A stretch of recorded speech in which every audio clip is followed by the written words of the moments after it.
So before we get started here, oh yeah, again, I'm Riley Latham, joined by Neil Spackman with our special guest, Tom Duncan, coming in from Brisbane. And so to get the most out of this, make sure to turn off distractions, turn off Facebook, turn off your phone, because Tom has a very inspiring, incredible presentation he's going to bring to us on restoring wetlands. So Neil, how about you take it away? All right. Yeah, I just had to turn off my dog. Turn off your dog. Yeah. What's up, everybody? Welcome to Sustainable Design Masterclass. Tom is someone who recently popped up on my radar because we're both working with Darren Doherty on his REX program. But he's someone who's kind of on the opposite end of the experience spectrum with me, because he works in wetlands and ponds, and I work in the desert. But I'm really interested in what he's got to say. He's got some real amazing experience teaching, writing, and working on really big projects in Eastern Asia. So we're really excited to have you here. Tom, we're excited to have you on, and we're going to have you take it away. Thanks, Neil. Thanks for having me. Yeah, it's great to collaborate with you guys on this platform you're providing. Yeah, I think it's a great way to get the knowledge out there and share knowledge amongst practitioners and increase our learnings. You know, I enjoyed watching the webinars you guys have been doing, and I've learned from those. So yeah, this is great. All right, excellent. Well, I'm glad to be here, and yeah, we've got a few slides to get through. Yeah, I think there's about 80 or something like that, so it might go a bit over an hour. Yeah, so I'm Tom Duncan. My organization is called EcoPlan Consulting and Aqua Biofilter. So I've just got some contact details and a website there if anyone wants to follow up after this. Okay, so today's presentation, I'll be talking about water restoration, biofiltration technology, ecological aquaculture, large-scale aquaponics, and bioremediation. And as Neil said, a lot of my time has been spent working on water, whether it be lakes, ponds, farm dams, yeah, across Asia and Australia. So what I'm going to talk about today is basically my journey through the water restoration field and how I got involved in it in the first place. Because it started most definitely with permaculture and regenerative agriculture context. And I'll talk a little bit about one of my teachers who brought me on that journey. And just while I'm here, at the end, we can, if anyone is interested in further discussions about some of the products that I've got, feel free to contact me. Okay. So a good context for today's discussion really is, you know, this has just been in the news a couple of days ago. The headline reads, "Meat industry blamed for largest ever dead zone in Gulf of Mexico." So this is interesting in that it's making front page news. They're blaming runoff from industrial factory farming, causing algal blooms, fish kills, dead zones, and collapsing fisheries. And so it's in this context that I guess water restoration, regenerative agriculture, permaculture, it's more relevant than ever, I think. And we do have the solutions. And I think permaculture and regenerative agriculture practitioners have a lot to offer this field. And so I hope today, through sharing some of the projects and case studies that I've worked on, it'll empower you guys with a bit of know-how as to how to try and tackle some of these pervasive problems locally, regionally, and globally. So the question I've asked myself, you know, for the last 17 years that I've been doing floating wetlands and retrofitting dams with floating wetlands is, you know, should we be waiting for all the conventional farms out there to go regenerative, or is there something we can do? Because I guess for me, I see these headlines a lot because I'm monitoring it, and it just brings it back to me more than ever that there is something we can do, and even though we're working hard on trying to get regenerative agriculture out into the mainstream, there's just such a long way to go. And I think one of the ways to reach out to the industry is on these sort of pressure points. There's a lot of public pressure on farms, on the supply chain, and also pressure coming from regulatory authorities, state governments, for people to actually do something about this. So, yeah, my vision, I guess, that I've held for a while now, is that I truly believe that every farm, if it's in production and there's runoff and there's animal systems and cropping, particularly if they're not regenerative, I think every farm should dedicate about 1% of its farmland to water quality ponds. And the reason I say that, oh yeah? Tom, sorry to interrupt. It was just your microphone is rubbing against the shirt. It's kind of ruffling. Okay. So I'm trying to think how we can improve the audio real quick. Yeah, maybe I'll try and hold the microphone and a bit. Is that a bit better? Yeah, if you do that, yeah. Otherwise, we can just, you can just use your headphones and use the inbuilt mic on the computer. But right. If you can hold it, great. I don't want to interrupt the flow of your presentation. Why don't we get back to it and see how it sounds? Yeah. Okay. Yeah, I'll hold it. We'll see. Let me know if there's any improvement. Okay, great. Okay. And so you've still got on the screen. You can just see my presentation, and that's it. Yeah. Yes. Yeah. Yeah. Great. All right. So the vision I've had is, and this vision has been informed by the time I was working in a water authority in Australia in the catchment management strategies group, where we did a lot of computer-based modeling of the catchments and how much runoff comes from farms and how much nitrogen, phosphorus, suspended solids ends up in the bay. And the models that I came up with showed that in a dry year there was at least 6,000 tons of nitrogen coming off the 1.3 million hectare catchments of Melbourne and ending up in Port Phillip Bay. And in a wet year, it can be up towards 10,000 tons of nitrogen. And there's just not enough seagrass and enough bivalves in the marine sediment floor to actually absorb all that nitrogen. And so what happens is you start to get these algal blooms, you get fish kills, you get a whole die-off event, and then you get a dead zone. And that's what's been going on in the Gulf of Mexico for decades now. So what we did at this water authority was basically invest about $20 million over a period of 10 years in building wetlands all around Melbourne. And every housing development must have a wetland built into it now. So you can't do a real estate or a housing development in Melbourne without a wetland now. And if you don't have space for one, you need to pay for Melbourne Water to actually go and build a wetland for you. So, but it's interesting. I've got some data on how a lot of these wetlands, they're not actually effective. In fact, 66% of them fail and become net nutrient exporters. And so I came up with this idea of a floating wetland.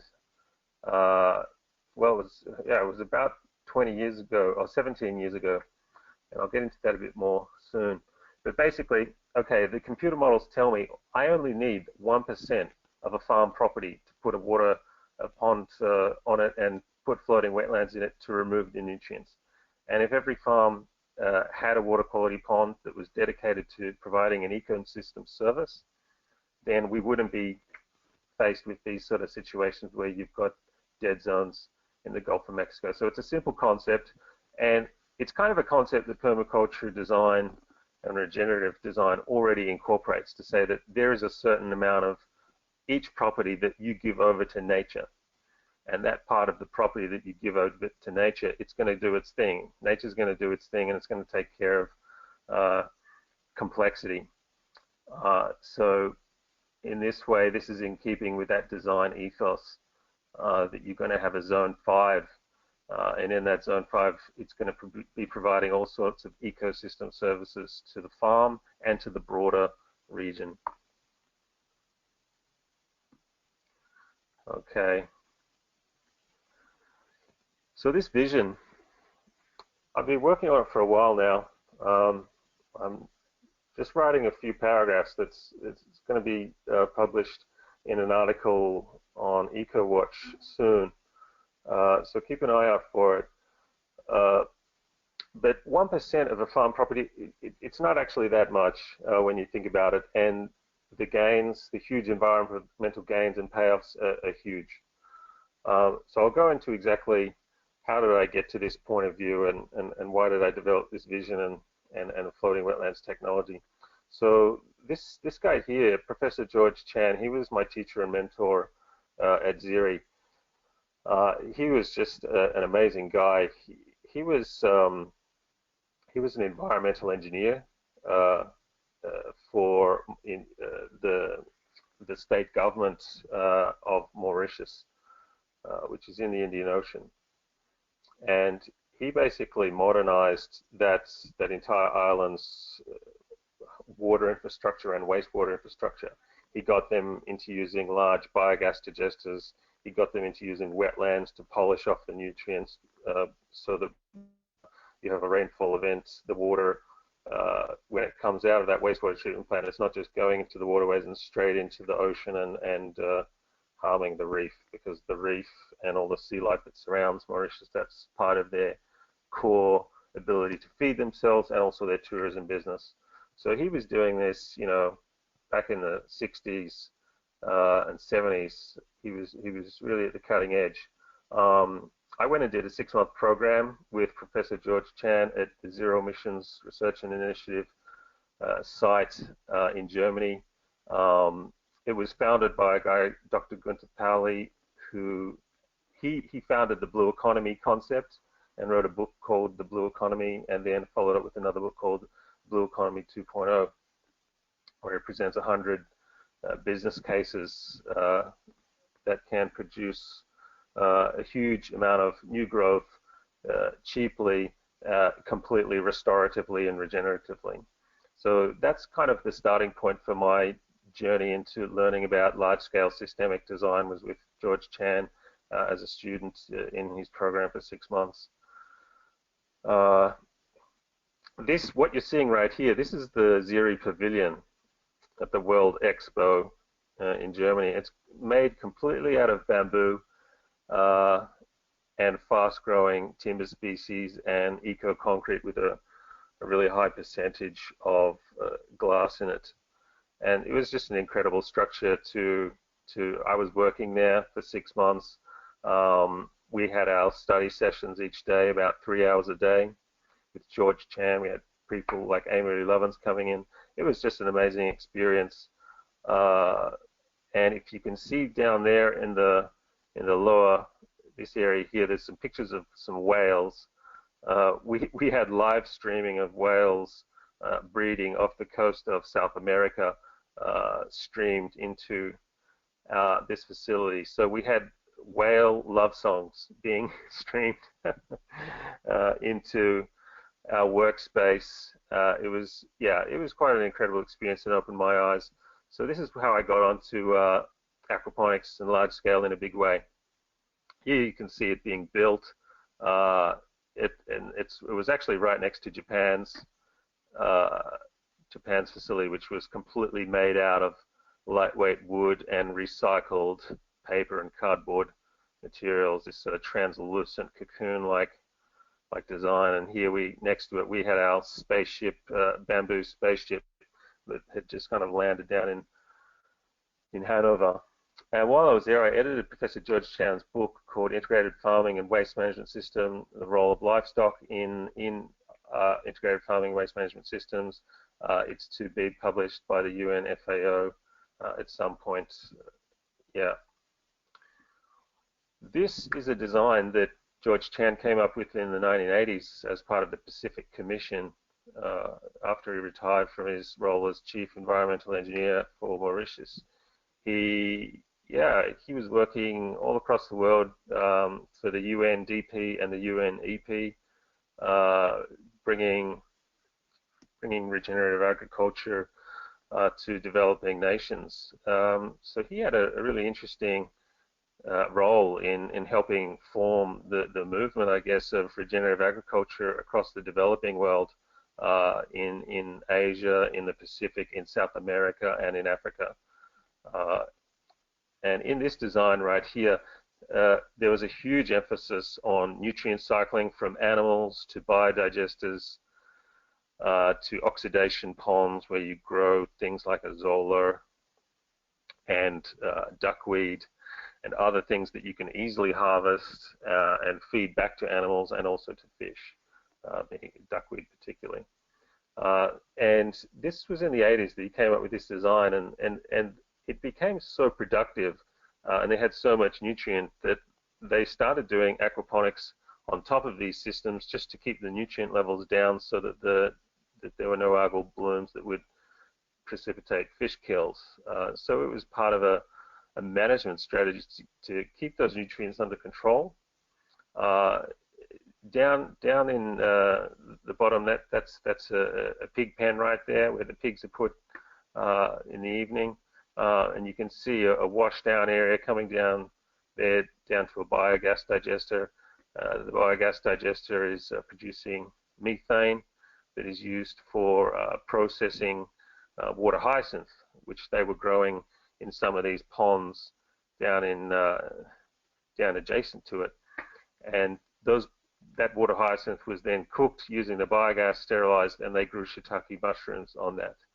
That water then flowed into these smaller dam down here, and then these bigger dams full of fish, and they were getting anywhere between 6,500 kilograms of fish to 10,000 kilograms of fish per hectare. This is not exactly 1 hectare altogether, but it's the easiest way to describe it in a pro rata scenario. So they had amazing productivity coming out of these systems. They created a lot of edge, as you can see. There's a lot of channels. There's a lot of edge being created. These are some photos that were sent more recently to me by the site. You can see they've got the biogas burner up in the top left, which is what they use for sterilizing the water hyacinth and growing shiitake mushrooms off. And they sell those shiitake at the local markets and to specialist restaurants. This is in Fiji, so the tourist trade is one of their primary markets. Bottom right-hand corner, you can see there's a crab. Now these crabs, they were actually previously on the endangered list in Fiji. They were disappearing, dying out. And what happened was these ecosystems that George Chan designed in the 80s, the more and more they matured, the better and better these ecosystems got. And so after a while, the biodiversity just started moving in all on its own, and these crabs were one of them. Now, when these crabs first turned up, no one knew what they were because no one had seen them for years. And so this is actually located on a college, on a live-in college site where there's hundreds of boys that live there. So these boys are out there managing these systems every day, and all these crabs are starting to invade their fish ponds. And so the kids get out these sticks and start hitting the crabs, and don't get in our ponds. You're going to ruin our work. This is part of our schoolwork and our homework. Don't mess with our ponds. So it was a situation where these crabs that were endangered and no one knew what they were starting to move into these mature ecosystems. And it turns out that actually these crabs are a delicacy and they're worth a huge amount of money. And so what was so interesting that nature decided in its wisdom to colonize these mature ecosystems, and in the end the school started making a lot of money from selling these crabs that previously no one had seen for a long time. So it's kind of a remarkable story where kind of humanity and nature kind of wins by working together. And that's what George's vision was all about.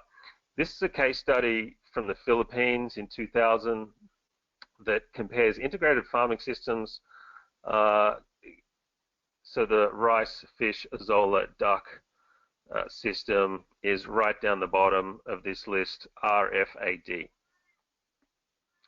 Now you can see the difference, the income. We've got Philippines currency. They've got 140,852 as their gross returns. And what is interesting is, yeah, the difference between the systems. And you have a huge amount of disparity between just conventional rice income and RFAD income per year. Now, you look at that and you say, okay, that's a lot more income, but why are they not getting as much net income in the first cropping? You know, you look at the second cropping, you look at the net income, you look at the third cropping, you look at the net income, and you see, okay, what these systems are enabling people to do is actually to get 3 main crops a year, not just one. And why can they do 3 crops? Because they've got a lot more inputs. They've got a lot of free fertilizer, get a lot of free nutrients. And if you're just growing a rice crop year in, year out, your input costs, you've got to add a lot of fertilizer to keep the rice productivity going. And so the beauty of this is that you're using these water ecosystems, incorporating fish, azolla, and duck to provide all those free nutrients and inputs for your next crop of rice. So you're not depleting and having to pay more and more fertilizer.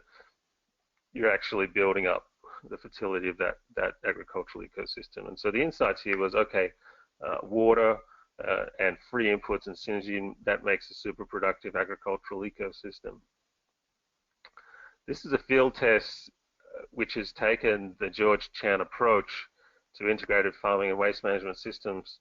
And what you can see here is in this top left-hand slide, you've got a biodigester where they're feeding animal slurry into a pipe, to a polyethylene bag.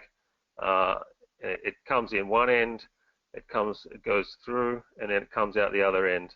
And then that liquid slurry then goes into these ponds here.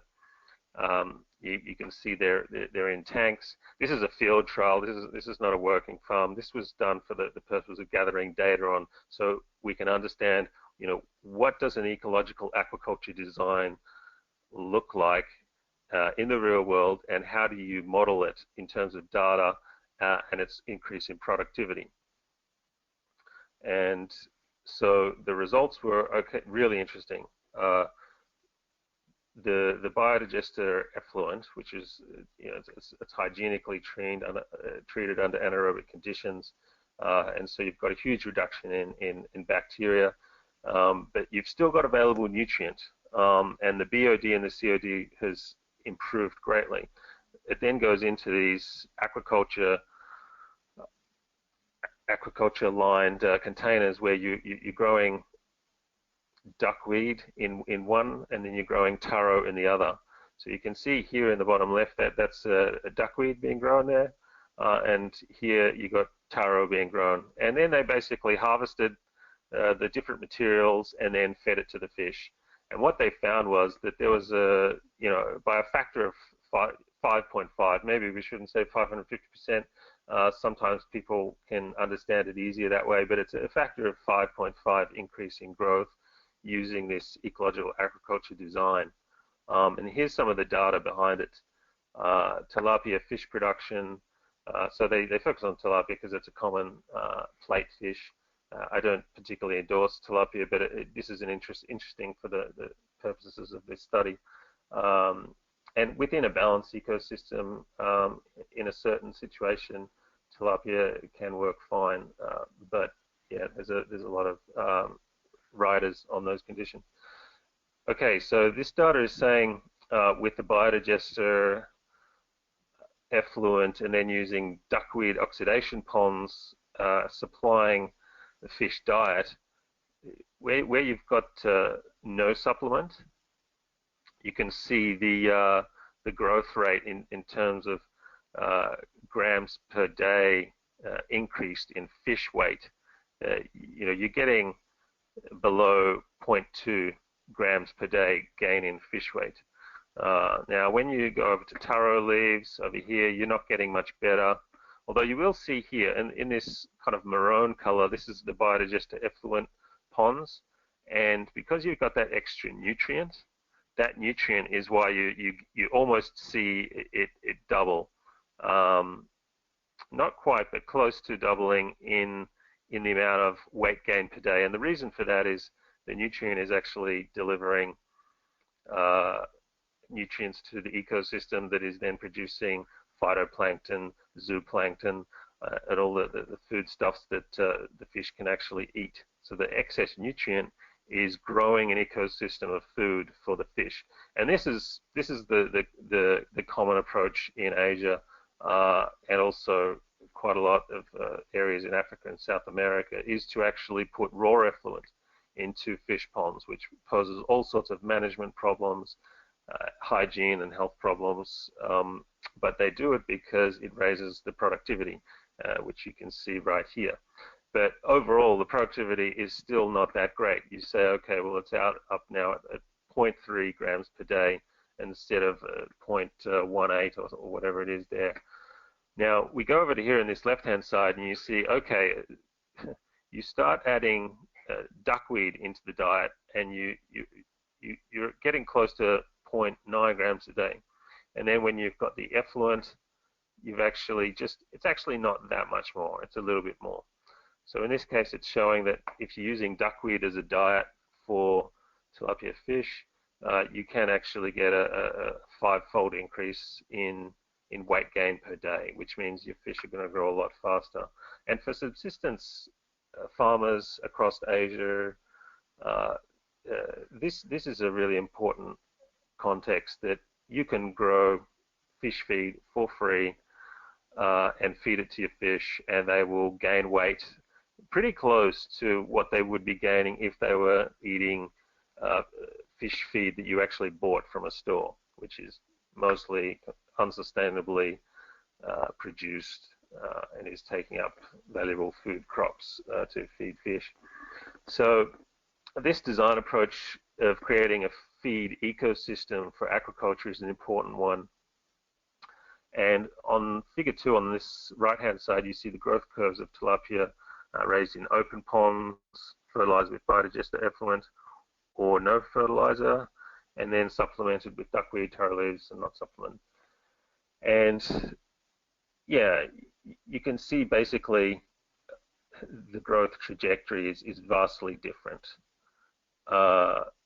And what this is telling us is that where you combine biodigester and things like duckweed production, that's where you're going to get the biggest gains.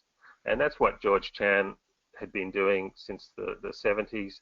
This study was done a few years ago. There's more and more studies that are validating the approach, which is great. All up, for a farmer, we did this for farmers in Southeast Asia. I was working on a number of projects there. There was a 500,000 hectare reforestation project, and there was about 600 villages across there where we went in and did a baseline survey, and we found out that they were doing this model here, no supplement, and they were buying in a little bit of fish feed, which was increasing their productivity a little bit, but not enough to justify the expense. So they were making, they were producing about 1,800 kilograms per hectare, which is very low productivity, and making about, $2,700 a year in income. Then we looked at a design scenario, say, okay, if you do an integrated farming system, which is basically integrating animals, manure, and producing fish feed, then you might be able to get up to 6,500 kilograms a hectare, which is going to bring in 10,000 a year, which that's a big jump. But then you start to look at the integrated farming, and waste management system design, which is George Chan's, and what we were bringing to these Southeast Asian projects was that if you start adding a biodigester into that, yeah, the key thing is that you're changing the biological oxygen demand and chemical oxygen demand, and therefore your stocking rates, your available oxygen in the water is much higher, so your stocking rates go higher. And this is a key thing to understand, that a biodigester in these systems, these intensive systems, it basically frees up a lot of water for fish to be able to use because they're full of oxygen, whereas previously in these other models they hadn't been, because you're using oxidation ponds growing duckweed. There's that data again. Why is the idea of a biodigester so important? Well, in these integrated farming systems across Asia, you know, many farmers are just throwing animal manure straight into fish ponds, and that's a problem. So what the biodigester does, it says, okay guys, look, what you're really trying to achieve is get lots of nutrients in your fish ponds to stimulate the growth of phytoplankton and zooplankton and the ecosystem to provide free feed for your fish. We get that. But what you're doing is you're actually creating a lot of ammonia, you're increasing the biological oxygen demand and the chemical oxygen demand, and so your stocking rates are lower than they could be. So this small intervention of putting a biodigester between the animal areas and the fish ponds, the oxidation duckweed ponds, is that small intervention that is going to change everything. It's going to change that whole dynamic, and it'll cost you about $40 for a flexible polyethylene tube biodigester, which is pretty revolutionary for subsistence farmers across Asia, Africa, and South America, and the Pacific. So what we're saying is it's the reduced BOD and COD that really makes biodigesters relevant to ecological aquaculture across these regions. And it's no longer necessary for subsistence farmers to be throwing raw animal manure into fish ponds, which can lead to, you know, public health and disease risk. And you see here, this is a data from Vietnam using this study is called the role of low-cost plastic tube digesters in integrated farming systems in Vietnam. And what it's showing here is that there's a massive reduction in E. coli counts, and yeah, in the actual effluent and the slurry. So the slurry is where you still have solids, and the effluent is the liquid that is free of solids, and it's the effluent that ends up going into the oxidation ponds and flooding wetland ponds, and eventually to fish ponds. So you're adding these biofiltration systems along the way. And when it gets to these fish ponds, and this is the Asia example, it's quite specific to Asia because these species of fish exist in Asia, and they don't exist in other areas of the world naturally. And so when the water gets to these aquaculture systems, and you've got a 7-species polyculture of fish, you've actually got a lot of nutrients and a huge amount of free feeds coming into these systems, and that's why you can get up to 10 to 15,000 kilograms of fish per hectare, because you're stacking different fish at different layers of the water column, and you're using the edge of the ponds as well to produce free feed. So let me just take you through the trophic chain here. And how this ecological aquaculture design works. Up here, you've got grasses growing on the edge of the pond, and in Asia, a favorite one is elephant grass. It grows so fast, so prolifically, but countries here like Australia, it's actually classed as a noxious weed, and you're not allowed to grow it. But in places where it is utilized and it's managed, yeah, they chop it and drop it into the fish pond, and the grass carp, they go and eat that grass after it's been in there for a few days and it's starting to degrade and starting to loosen up a bit, and then the grass carp get into it and start eating it. And that kickstarts the whole ecosystem chain in that semi-digested grass is then eaten by other species. So the semi-digested grass that's coming out of the carp is then eaten by another carp, which, okay, I mean, well, that's an ecosystem. Then you've got the algal feeders, the silver carp. They're eating the phytoplankton, which is naturally occurring and blooming because you've got quite a lot of nutrient coming into these systems purposefully. You've got the big head carp, which they're a carnivore. They're eating zooplankton. They're eating little swimmers that are in the water. You're getting black carp eating snails, insects, crustaceans. The benthos, you've got common carp that are eating bacteria. And if you have biogas or solar power and you have a diffused aeration, yeah, it makes a big difference because then you've got these scavenger mud carps that are down in the bottom feeders, the detritus, which is actually stirring things up and keeping the sedimentary nutrients suspended, so that that whole ecosystem of bacteria, benthos, zooplankton, phytoplankton is being fed from nutrients from down below and from up above, which is a dynamic nutrient transport system to keep the feed ecosystem going. Okay, and then you see there aquaponics. You've got an aquaponics little unit here. And the reason you generally do need aquaponics in these intensive ecological aquaculture systems across Asia is that you just have so much nutrient. And also you want to stack functions on top of these ponds. And so you start to want to grow high-value crops to take advantage of that free nutrient. You got sun, you got free nutrient.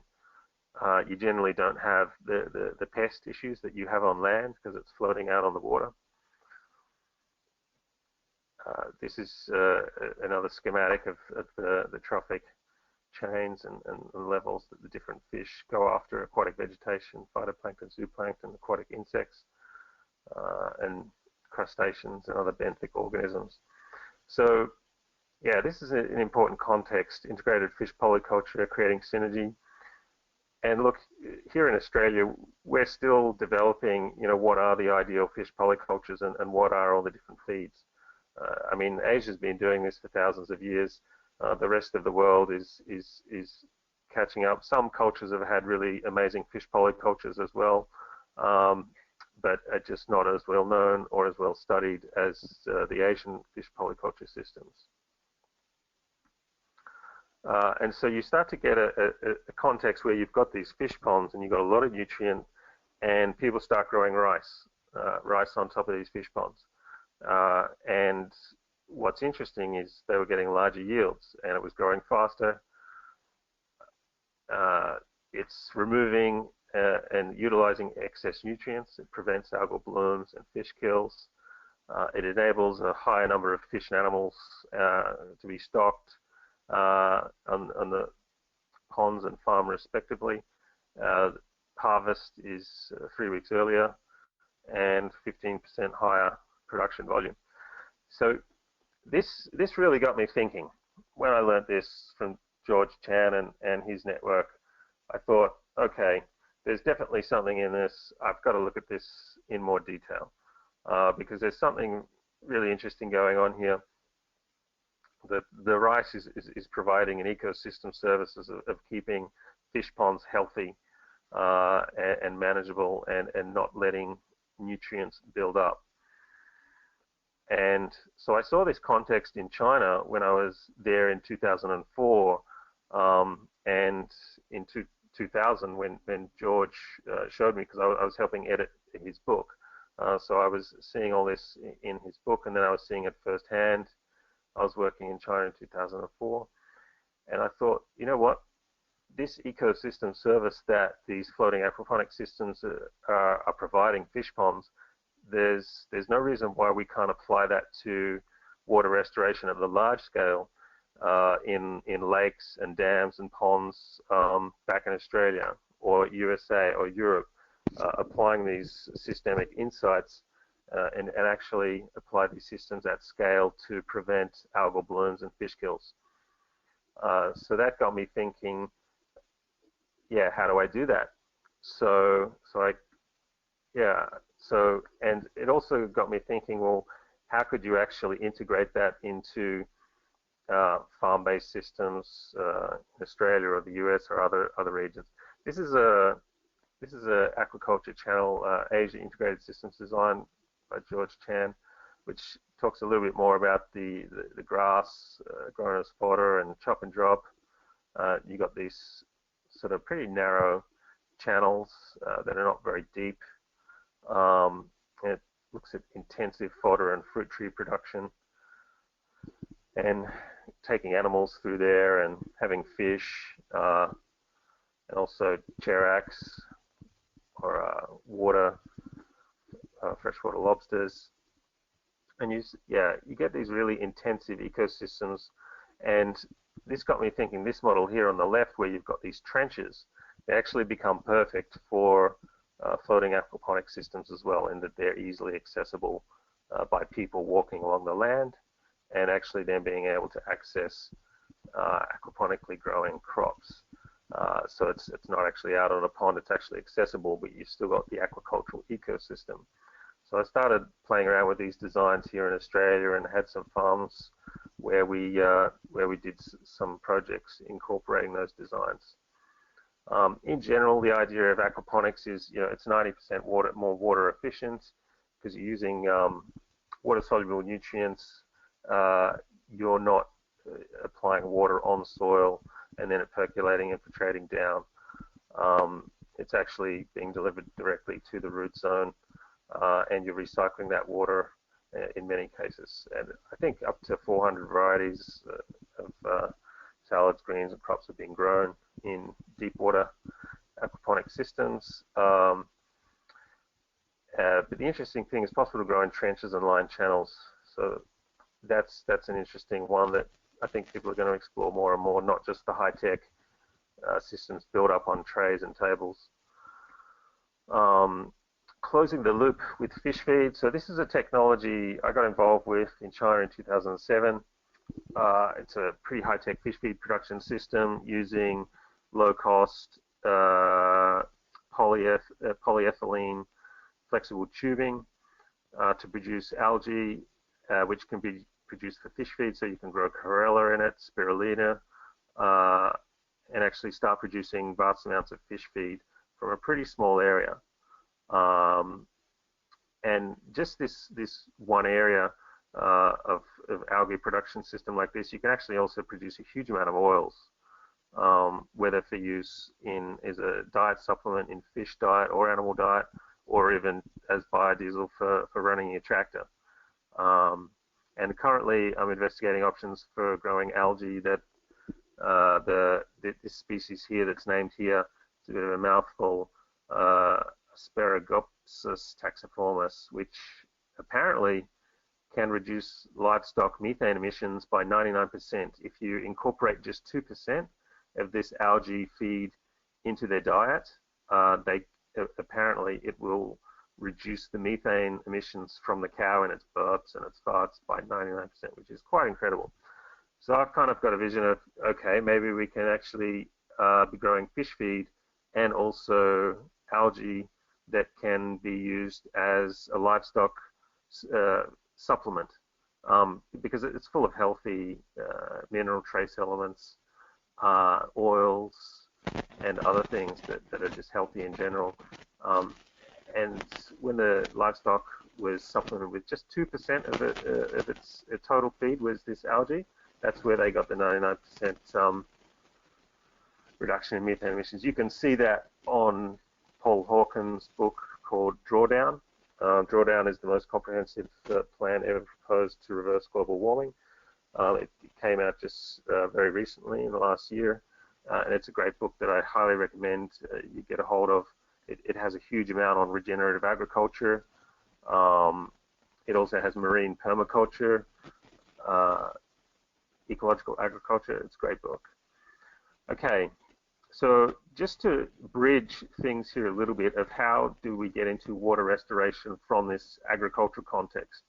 So here we had floating aquaponics, rice production on fish ponds, doing really good things for the fish pond ecosystem and also financially for the farmers. And I thought, okay, well, how do I apply those learnings to Australia and other industrialized nations? And that's where I started looking at, well, where are the opportunities for water treatment? Now, conventional wetlands that are used to treat wastewater and stormwater in Australia, in Europe, across USA, they're actually pretty inefficient.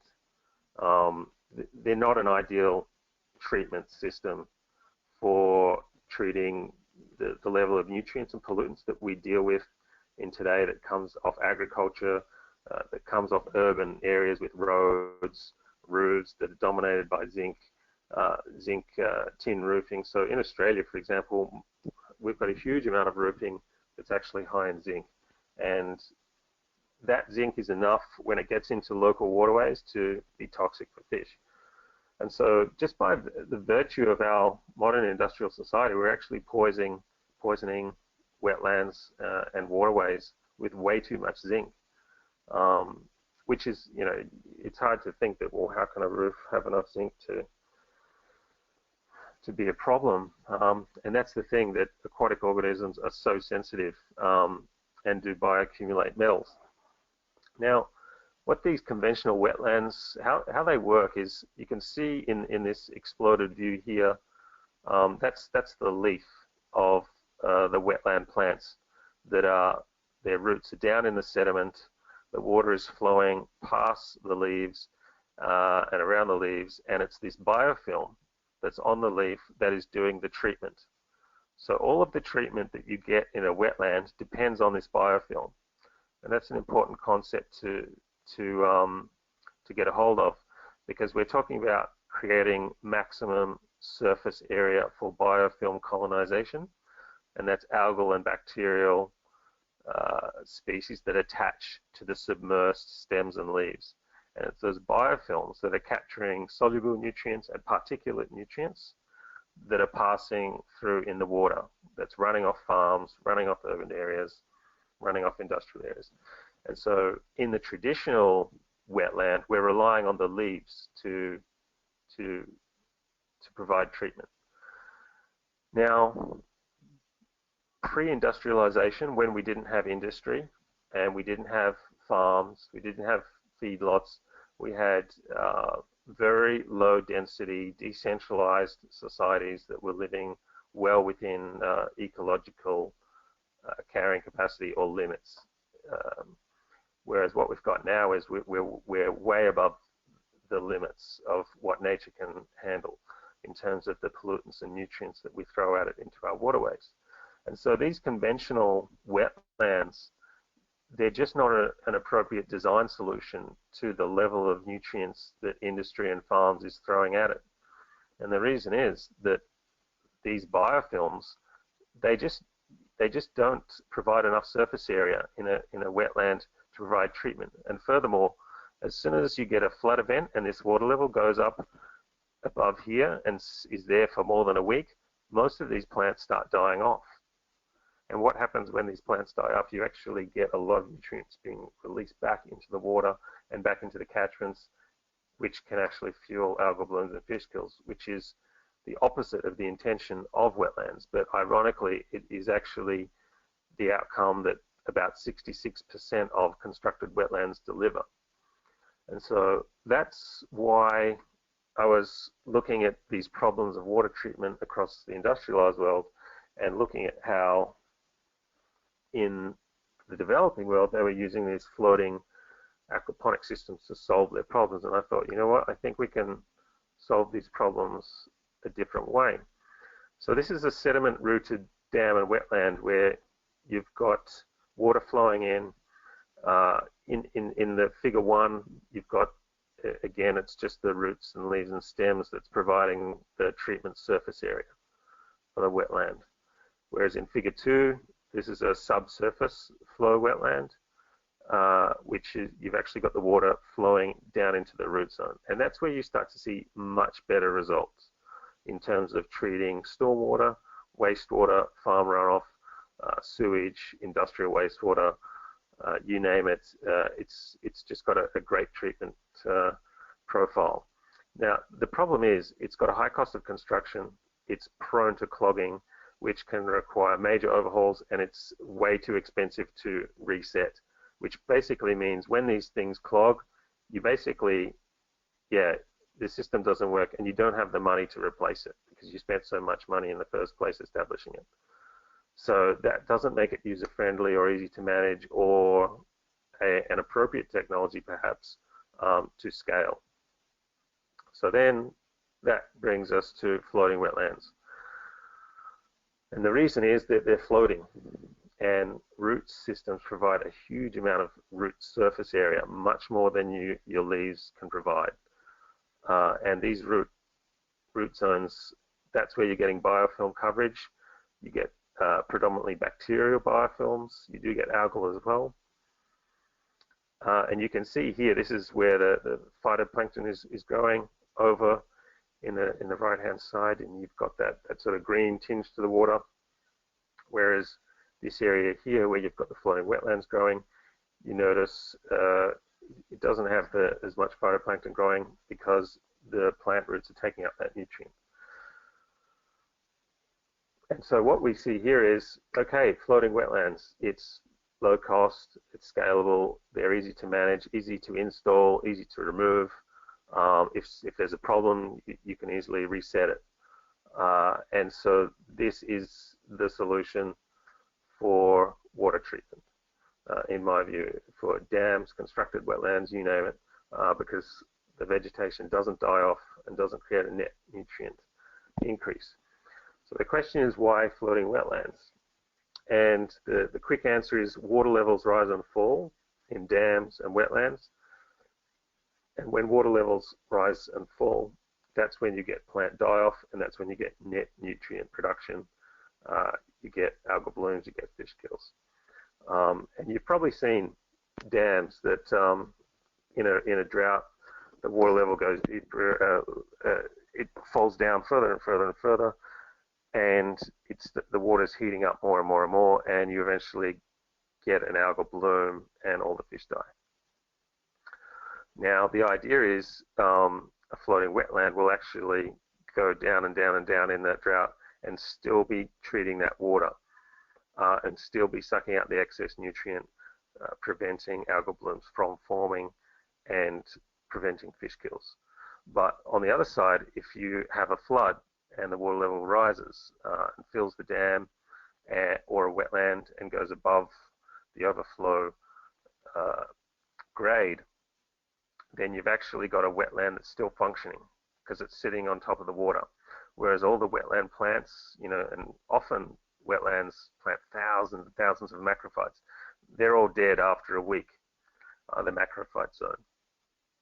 So, yeah, drought scenario, flood scenario, floating wetlands work, and the other scenarios don't work because in the drought scenario, your plants are left high and dry, and there's no treatment in the dam, and so you get the fish kills. In the flood scenario, all your plants are covered, and they're dying off, and you get no treatment, and so eventually you get the fish kill either in that pond later or down in the catchment, or you just get a dam that is died off, and then when the drought does come, you don't have the plants to keep the ecosystem going. So either way, you don't tend to win. So toxic algal blooms, eutrophic water bodies, yeah, it's a significant public health risk. It's reducing water quality, creating bad odors, and it reduces livability for communities that live in the affected areas. Floating wetlands, it's a huge increase in ecosystem effectiveness. So the root zone of just 200 square foot or 23 square meters of floating wetlands is equivalent to 1 acre of conventionally constructed wetlands in terms of biofilm surface area. So just that's a huge difference. And the reason is root zones. It's all about the roots. Roots just create a huge amount of surface area. compared to leaf and stem, and that's where the fundamental difference is. Also, the way we build our floating wetlands, we have ways of actually creating extra surface area using not just plants but also certain materials. Floating wetlands are a cost-effective way to restore lakes, waterways, estuaries, sediment basins, wetlands, and poorly performing water bodies, and particularly aquatic weeds. Now, you've probably seen it. You've got aquatic weeds in a dam or a lake that's owned by a local government, and once a year, twice a year, they send out the herbicide spray contractors, and they go and spray these noxious weeds because the state government tells them they have to spray them to stop them spreading. And they're just spraying all our water bodies with herbicides every year, which is just a shocking state of affairs that we allow this to happen, because once it's in the water, it's then getting in the food chain, it's biomagnifying. So what floating wetlands does, it actually occupies that niche that aquatic weeds would otherwise live in, and it eliminates herbicide spraying. It also eliminates the algal blooms, it eliminates the odors, so communities are happy and they're healthy. So for me, this is a big one. If you're concerned about herbicides being sprayed in your area by the local authorities and governments, this is a solution, and it's an easy one. So as said, floating wetlands rise and fall with water level, no plant die-off. And I've got some data here. Many constructed wetlands, the water levels fail 66% of the time in a pretty extensive survey done of the whole Melbourne region, which has literally hundreds and hundreds of constructed wetlands. The benefits for sediment basins and dams is you can build them much deeper and in a smaller footprint, but you're still getting the same level of treatment as you would for a very spread out wetland. So for a housing development or a village or a farm, where you don't want to give over, a huge percentage of your land to produce a really spread out wetland, which takes up a huge amount of space, which ends up being valuable land, either for a farmer or whoever owns the land. And so what this means is you can actually build a smaller footprint dam, but you build it deeper, because these root systems, they can grow down 7 meters. A lot of sedges will grow down 2 or 3 meters, whereas a lot of wetlands, the average height is a meter or less, which means you just have to spread it out over a much bigger area. So this is comparing floating aquatic plants.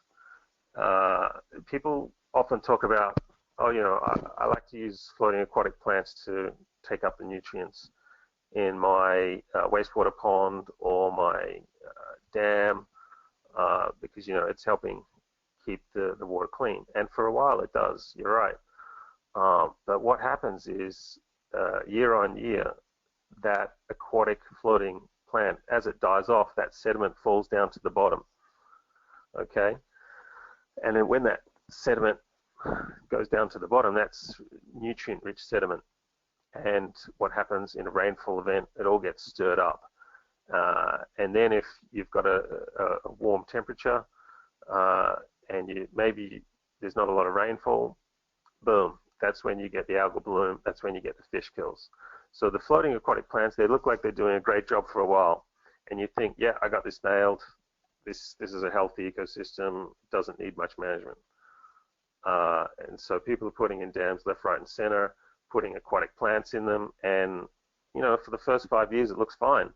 Then year 6, 7, 8, 9, 10, they start having algal blooms and potentially fish kills, and they start saying, well, what's going on with my dam? Why is it not working? It worked in the beginning, and the reason is all these aquatic plants are dying off and forming sedimentary nutrients down the bottom. And once they get stirred up and you've got a bit of heat, that's when you get the algal blooms. So I would urge all the permaculture designers who are watching this and farm designers, aquatic plants, yeah, you really have to think really carefully about using them because you're basically potentially setting up your client for a management problem 5, 6 years down the track. when you may be gone, but that management problem will be there for them for the life of that farm.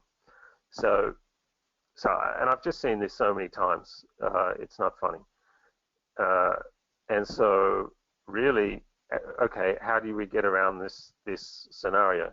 Well, it always seems to come back to floating wetlands.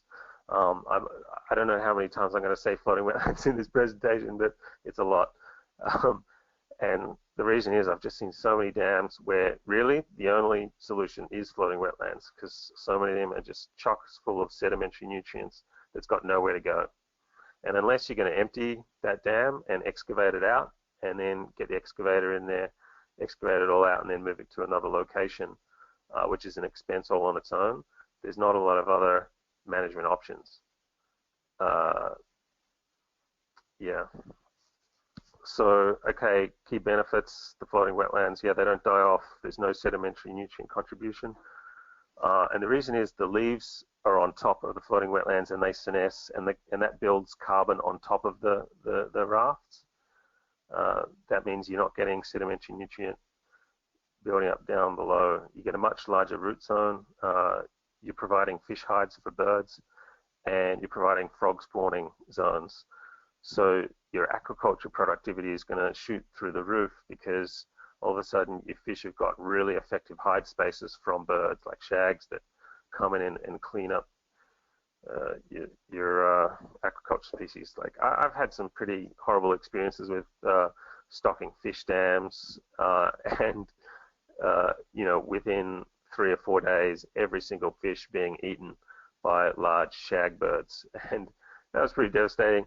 And I don't want to see that for any of my clients. I say, look, you can have an aquaculture pond here, and you're going to be feeding yourself fish, and they spend thousands of dollars on building a dam, thousands of dollars stocking it with fish, and within a week it's all eaten. And so what I kind of learned was, okay, you can put logs down below, you can put fish hides on the floor of the dam, and you can also add the floating wetlands, because the root zones are really effective hide spaces. There's lots of different size of roots.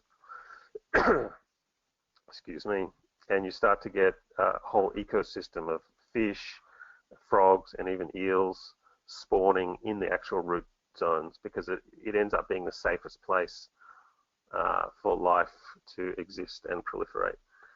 And another thing I should mention, the shading and temperature reduction, that's a huge factor. Just by shading the water, and in summer, means you're getting a reduction in water temperature, which means the likelihood of algal blooms is just much less. And even just covering 1% or 10% of a dam can make a huge difference in the overall temperature in summer. So it's a design strategy. The nitrogen is off-gassing by the senescing of the leaves, but you're also getting anaerobic denitrification down in the sediment of the nutrient, which also happens in conventional wetlands and floating wetlands. So denitrification is a process that happens in wetlands where the nitrogen particulate slowly turns into a gas. But what's happening with floating wetlands is you're getting these leaves senescing and speeding up that nitrogen removal process through leaf senescence. Okay, so this was a review that was done of Melbourne's wetlands, where there's just hundreds and hundreds of wetlands, and tens of millions of dollars have been spent on building them and on designing them, I might add, by the best engineering companies that you can buy.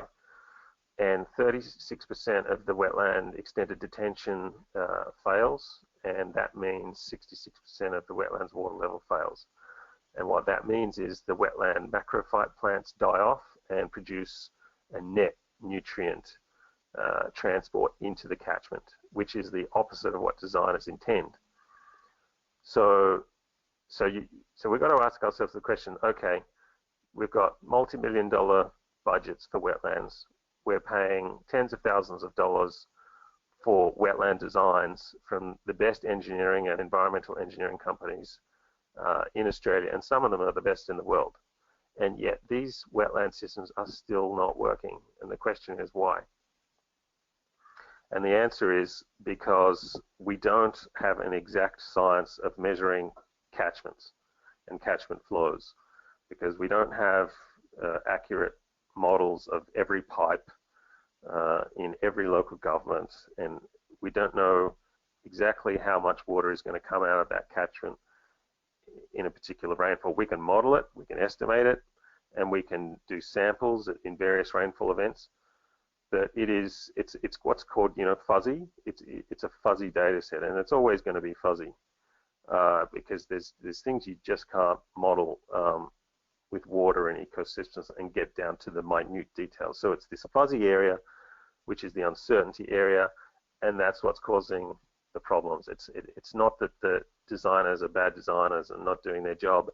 It's that the very nature of catchments, it's fuzzy data. It's inexact.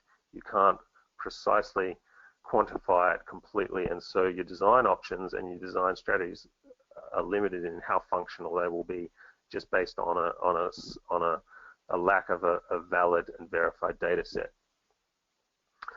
So again, I said, okay, well, I was actually working at the Water Authority, doing a whole bunch of work with wetlands design and water sensitive urban design, working with these engineering firms. We were basically working with local governments and engineering firms to build these wetlands. And then when I saw this historical data, these were all wetlands that I had nothing to do with designing. I said, well, this is not right. Surely there's got to be another way to actually make constructed wetlands work and function as they're intended to. Surely there's a way. So here's a schematic of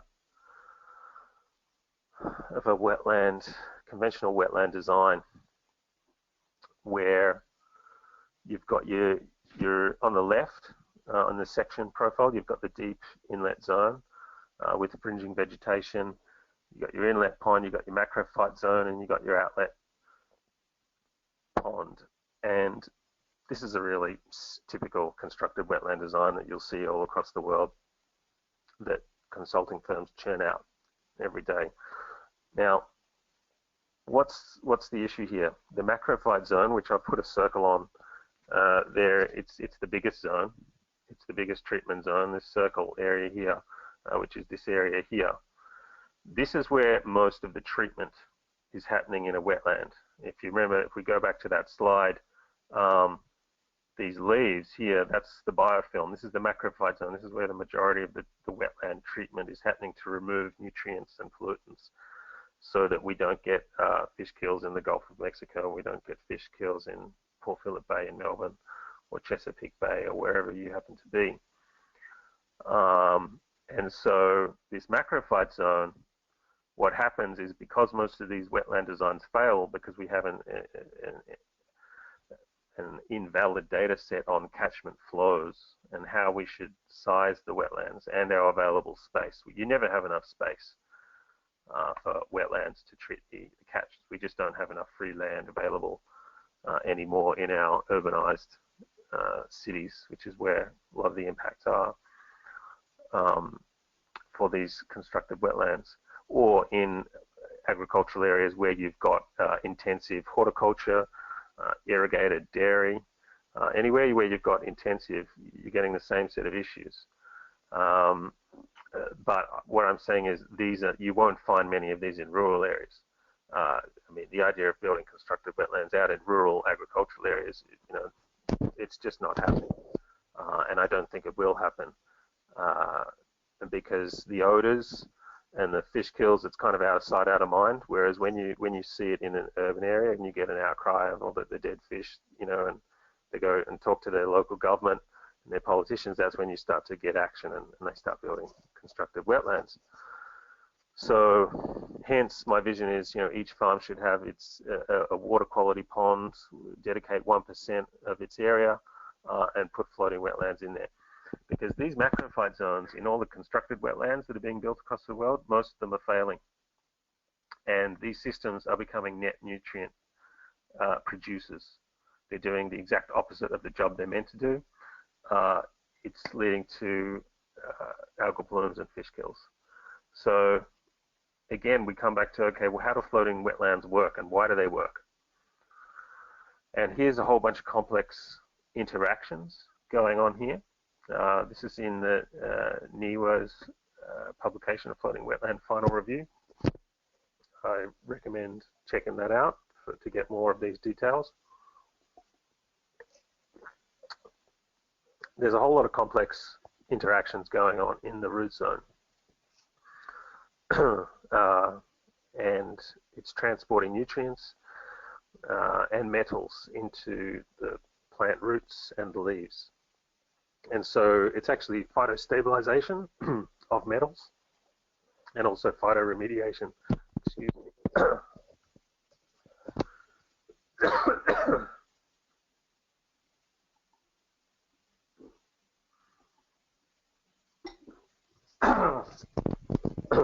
All right, I'm back. Right, so heavy metals, it's a huge issue. Urban areas, industrial runoff areas, conventional wetlands just do not treat heavy metals. And so all the heavy metals that are coming out of the industrial zones and factories, they're not being treated. They're going into the waterways. They're going into usually ending up in the river mouths. So you get huge heavy metal buildups in most of the river mouths that are fed into by cities and towns. And these metals end up accumulating in the seagrass colonies, which is where the fish spawn and grow up. And so these fish, the majority of fish that are growing up around the world now in urban areas, they're so high in heavy metals from such young ages, and they carry it for the rest of their life, whether it's lead, zinc, copper, iron, manganese, you name it. You know, where do these things come from? They come from roofs, they come from brake pads, they come from industrial processes. So floating wetlands, the reason they were of interest to a lot of local governments was that colloidally suspended heavy metals, there really was no effective treatment for them, and floating wetlands is kind of the only low-cost way of treating colloidally suspended heavy metals that otherwise will just slip straight through a conventional wetland. And so the root system is got such a vast network of sticky biofilm that it picks up a lot of heavy metals. So floating wetlands applications, these photos are from China in Taihu, where every year they were getting massive algal blooms. The aquaculture industry had folded. There were millions of people without drinking water. This is actually the lake that Lao Tzu has his island, where he meditated and wrote a lot of philosophy tomes, I guess, that is the part of the philosophy of the Far East. And it was a real shame, you know, that this lake that was home to millions of people, home to thriving aquaculture industries, was just being so polluted, and it was dying. It pretty much was dead. And so I was there in 2004, and yeah, this project was the biggest floating aquaponics project in the world at that time, and it may still be. I'm not too sure. Floating wetlands project. So yeah, this was a trial to see, well, you know, can we actually reverse the algal bloom? You know, what level of surface area do we need to cover to eliminate the algal bloom and stop it from coming back, and be good enough water quality that the fish and crustaceans and the whole ecosystem will come back. This is in a pretty high-profile tourist site, so it shows, yeah, the canna lilies were chosen, and there's some sedges, and these plants can actually, yeah, quite a lot of them were harvested and then reused and planted out in local government gardening programs. So this was a trial. The trial, it only went for about 4 months, so we didn't have much time. But what we did show in just that short amount of time was that, yeah, you can turn class 5 water into class 1 water, which is the best lake water quality achievable. So in just 4 short months, it pretty much turned it around. So you can see here we were using bamboo scaffolding, floating rafts, and a whole bunch of interesting design approaches to achieve that. So this was the water on the far left. You can see that was kind of what the water was looking like before. And that was what it was looking like after the installation of floating wetlands. It's bigger than 3 hectares in size. It was a pretty amazing project to be involved with.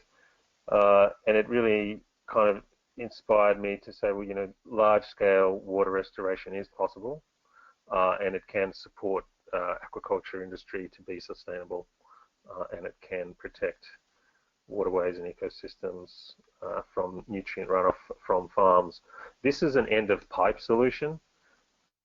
Really, what we need to be doing is actually having an at-the-source solution so that farms, the runoff is not coming off the farms in the first place, because you've got a water quality pond, you've got a floating wetland to actually absorb all the nutrients before it leaves your property. So putting that water quality dam in the lowest part of the catchment to catch the majority of the water before it runs off your farm. That's the idea. So here's just more photos. Yeah, this was a pretty epic project. Yeah, it's China's 3rd largest lake. It's huge.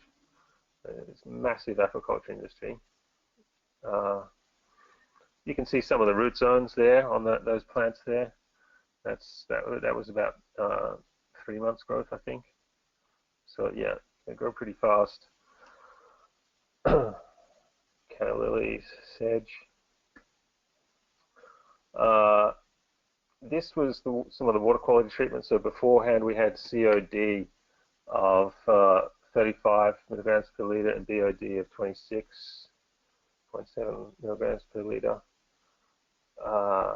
Ammonia 1 milligram, and total nitrogen at 3.59. So here's some of the stats. After 3 months, COD went from 35 milligrams per liter down to 0.22, which is just massive. And BOD went from 26.7 down to 2.8. So that basically means all the fish and all the things living in there, they can breathe. There's enough oxygen in that water to keep them going. And the nitrogen reduction, 50%, that's exceeding sort of EPA best practice guidelines. EPA kind of asked for a 45% total nitrogen reduction in general, and this was achieving a 50%, which is, it's pretty good. The total phosphorus reduction was also pretty good, 53%, and the chlorophyll, the algae reduction in just 3 months, so there was an 80% reduction in algae and phytoplankton. The ammonia reduction was good, and suspended solids was also pretty good. I think over time the suspended solids profile would have got better and better, but because the trial was quite short, yeah, the TSS, it takes a bit longer for that to start seeing an impact.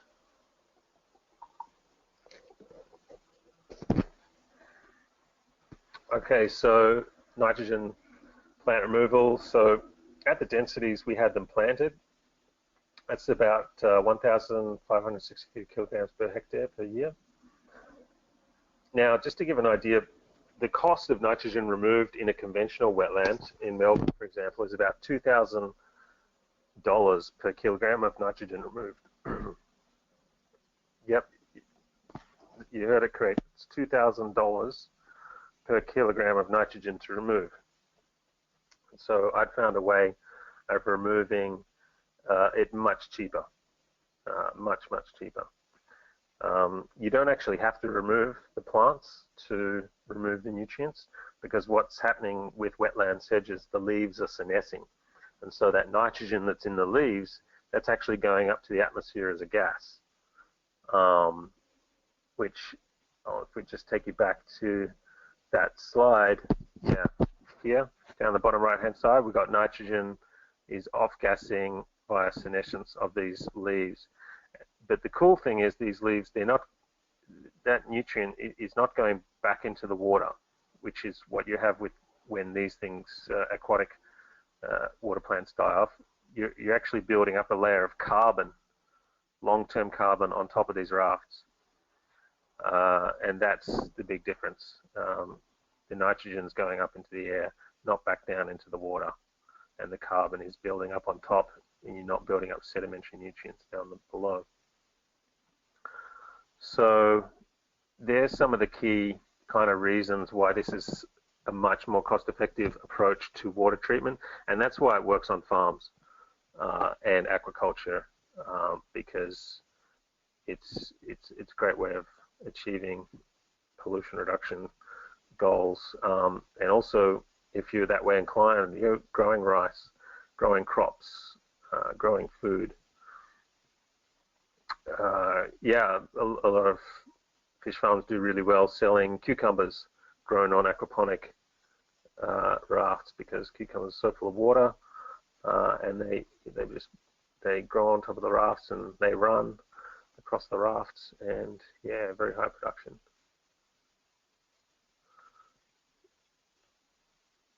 More photos. Okay, this is the River of Life program in Kuala Lumpur. I was involved in that for a few years, and on the technical committee, and trained up the departments in, what is a floating wetland, how do you incorporate it into Kuala Lumpur.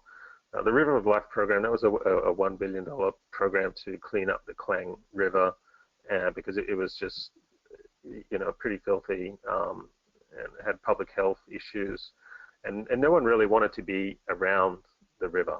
It wasn't something that was being celebrated. It was something that was being avoided. So yeah, this is a kind of a more landscape architecture approach to floating wetlands. So these are floating wetlands, and they're vetiver. They're vetiver plants that you see there. And vetiver plants are just great for floating wetlands. The root systems can grow down 7 meters deep, which is just incredible, and really provide effective treatment. So this was on a plant out day, getting a lot of media for the program. This is one of the flood retarding basins. Used to be an old tin mine, so these are dotted all over the city, where you got these old mines, and then they converted them into flood detention basins, which are really, really deep. Some of these are 11 meters deep or deeper. So yeah, floating wetlands with vetiver. Now the problem is you get monsoons and you get floods, and sometimes you get like tree logs coming through, and you don't want a tree log smashing into your floating wetland and destroying it in a monsoon. So these things have to be made out of concrete. And so we worked with a company that had made jetties for the government, and the specification of those jetties, they had to be able to survive a minor sort of blast, whether it's from I don't know exactly what sort of, maybe some sort of artillery, but yeah, they were pretty heavily engineered to withstand monsoon conditions, which can just be, you can get a meter of rainfall, in a couple of days, and big floods. So these are the gates that open and close for the flood control system for the city. And so this was called a river treatment plant, an RTP, which was a pretty cool idea. And these were dotted all over the city to basically clean up the water, and then it gets re-released back into these channels and then back into the Klang River, which ends up in the Malacca Straits.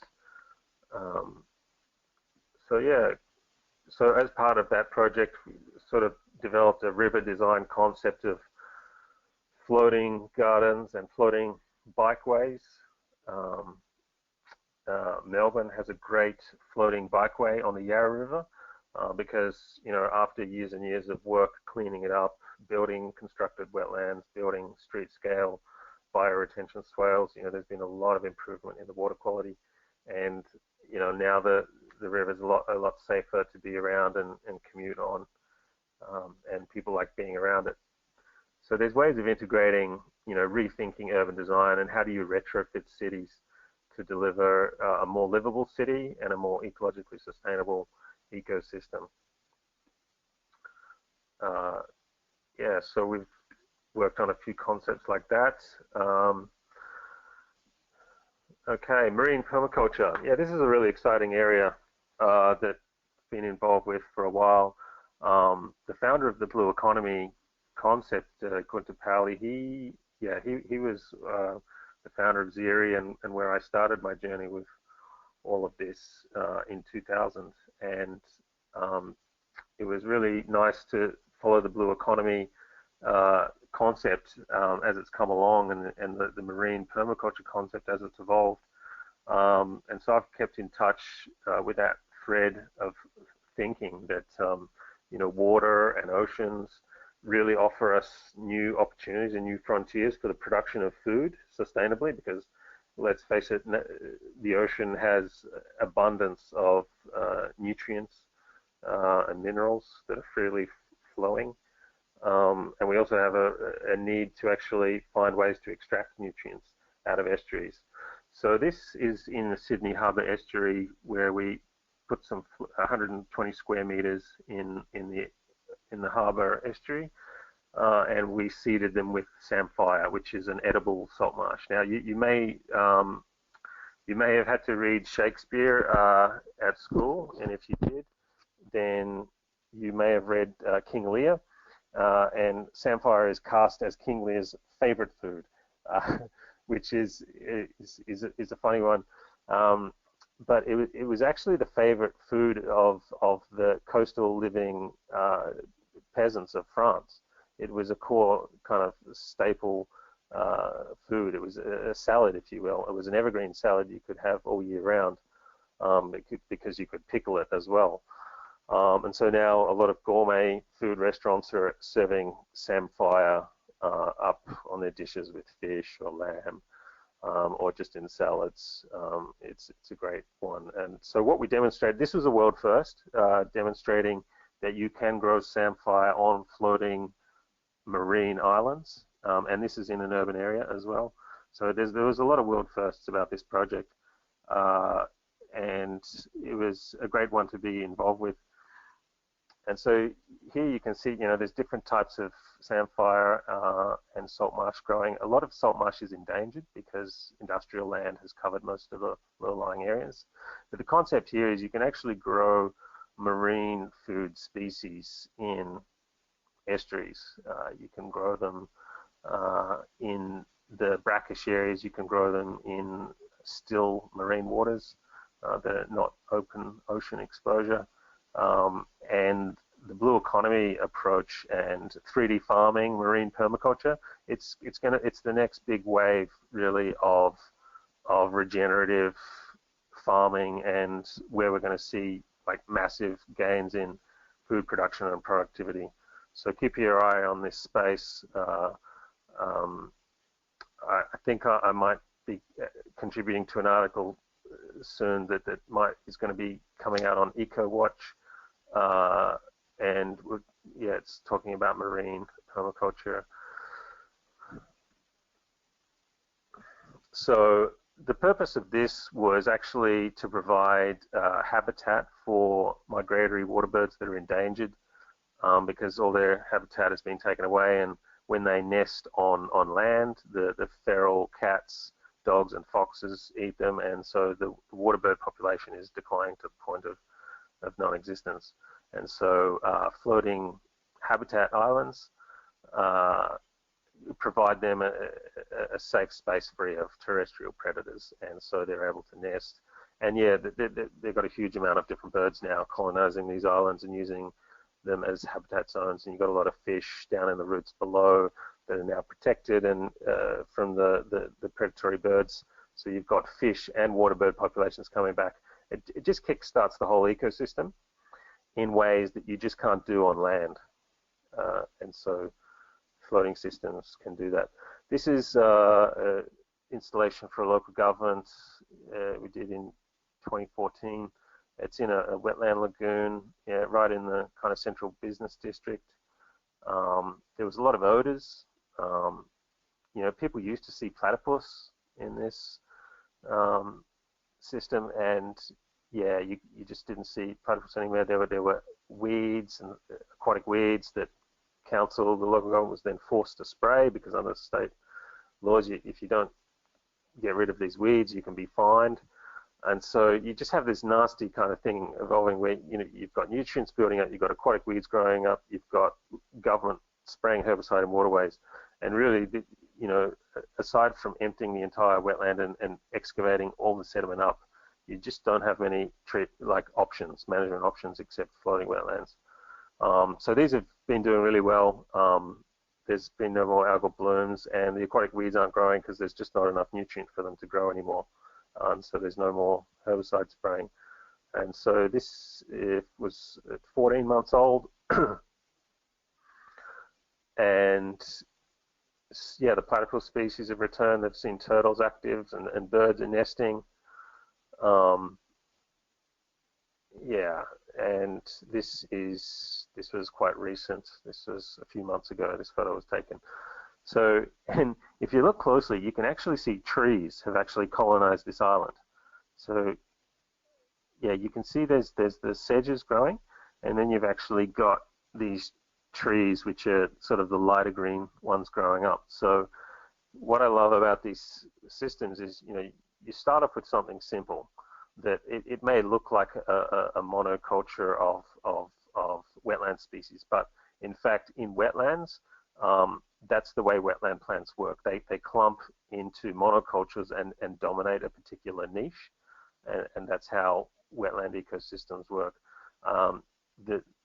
The diversity, what you get is the depth. At various depths, you'll have wetland species diversity happening in terms of grasses. So, you know, at 10 millimeters deep, you'll have a certain wetland species, and then at 30 mil, you'll have a different, or potentially, or 50 mil, you have a different species. And so you get the species diversities going down and down on the grade.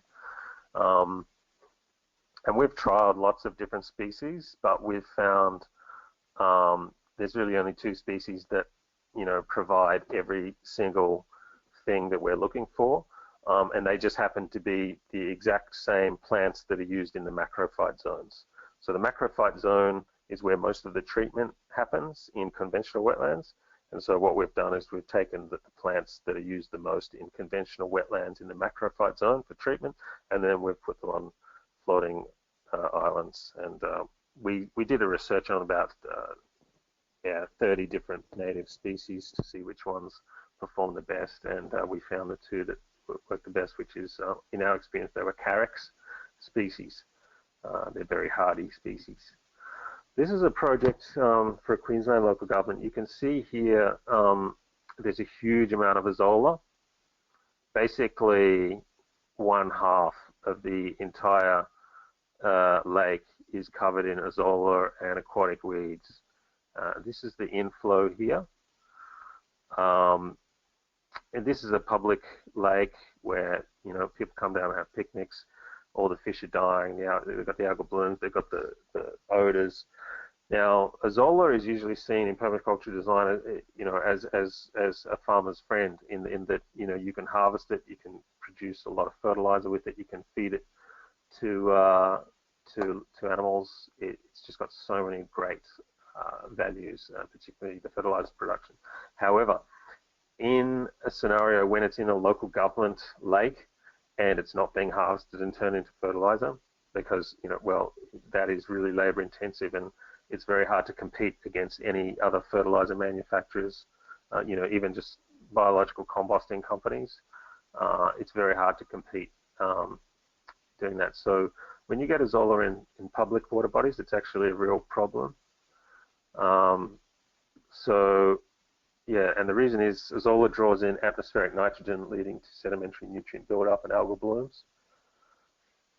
That's the big one. Every year, the azolla, it lives and then it dies and then it sinks to the bottom where it builds up sediment. So after, say, 5-10 years, you've got, you know, maybe 1/2 meter of super nutrient-rich sediment, and every time it rains, a big rainfall event, and all that gets suspended and stirred up, that's when you get the algal blooms, that's when you get the fish kills. So Azolla, there's a direct link between Azolla in public water bodies and algal blooms and fish kills. So that's why it's good that if you're going to do Azolla in a design, try and keep it contained, and try and keep it contained within a system that's not interacting with the broader catchment, because spreading it throughout the broader catchment, it really can lead to water quality problems in the catchment. So if you're going to use it for fertilizer production, I like contained ponds that aren't online, and so they're not online in the catchment, which means you control what water goes in and what water goes out, so it's a controlled pond. And that's where Azolla is just awesome and a really kick-ass solution for producing heaps of animal feed and free fertilizers. It's just ideal. So net nutrient production in dams, sediment ponds, and wetlands, it's a real problem. And so in permaculture design, and look, in the minds of clients who want a permaculture design, there's what I call dam designer bias, where the clients usually want a dam. Permaculture designer loves designing dams, and let's face it, they're fun. But it can lead to this scenario: if this dam is not going to be used productively, and it's not going to be managed, we need to think about management issues 5-10 years down the track. What's happening with aquatic weeds? Is Azolla in there? If they are, then they're management issues. So I just always, when I'm involved in a design, I kind of try to drill down, what exactly you're going to use this dam for. Is it going to be used productively? Are you going to be able to actively manage it? And if the answer is yes to both those questions, then absolutely, you need a dam. But in some cases of, aesthetic dams that are put there to look nice, but aren't really going to be used productively or be managed, that's where we start to see all these management issues coming as a result. And that's where, so you get aquatic weeds occupying the nutrient-rich sun-warmed niche. The aquatic weeds grow, die off, release more sediment nutrients. And the idea is, in that scenario where you've got, maybe you have done some dam designs for clients and they're having troubles with their dam, it's not performing as they'd like. The idea is that floating wetlands can actually occupy that niche that Azolla and algal blooms and aquatic weeds would normally occupy. And the floating wetlands are sucking up all the nutrient, which means there's no nutrient left for aquatic weeds to grow. So that's solving that problem. This is this lake here in Queensland. So we did the installation there, and there's 2 floating wetlands we installed.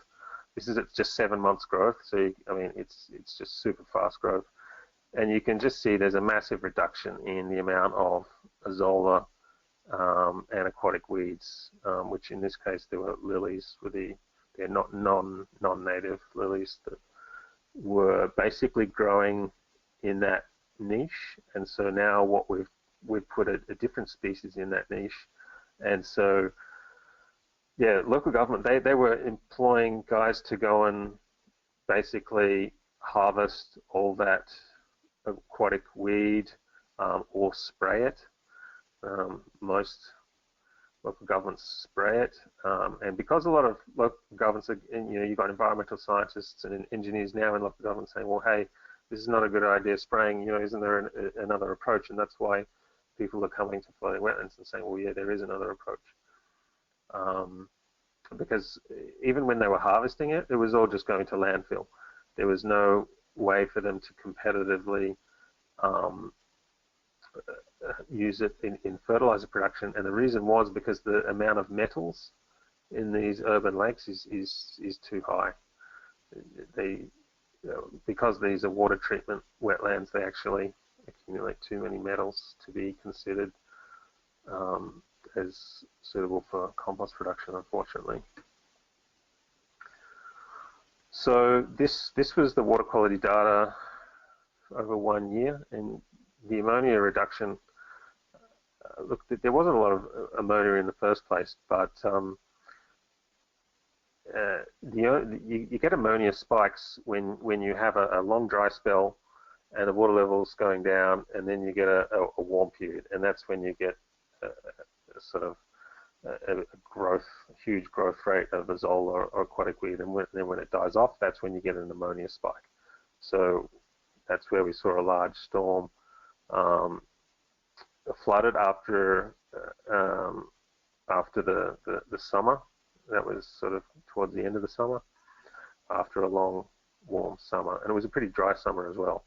So that's where you get that scenario of things are drying out, and you get a bloom and a rise. And so what the floating wetlands were doing was basically evening out those spikes and bringing down that spike much faster than otherwise would. And so you can get a quick spike in ammonia, but it's being taken up quickly by the wetlands, and it's not then leading to a sort of chain reaction of algal blooms and fish kills.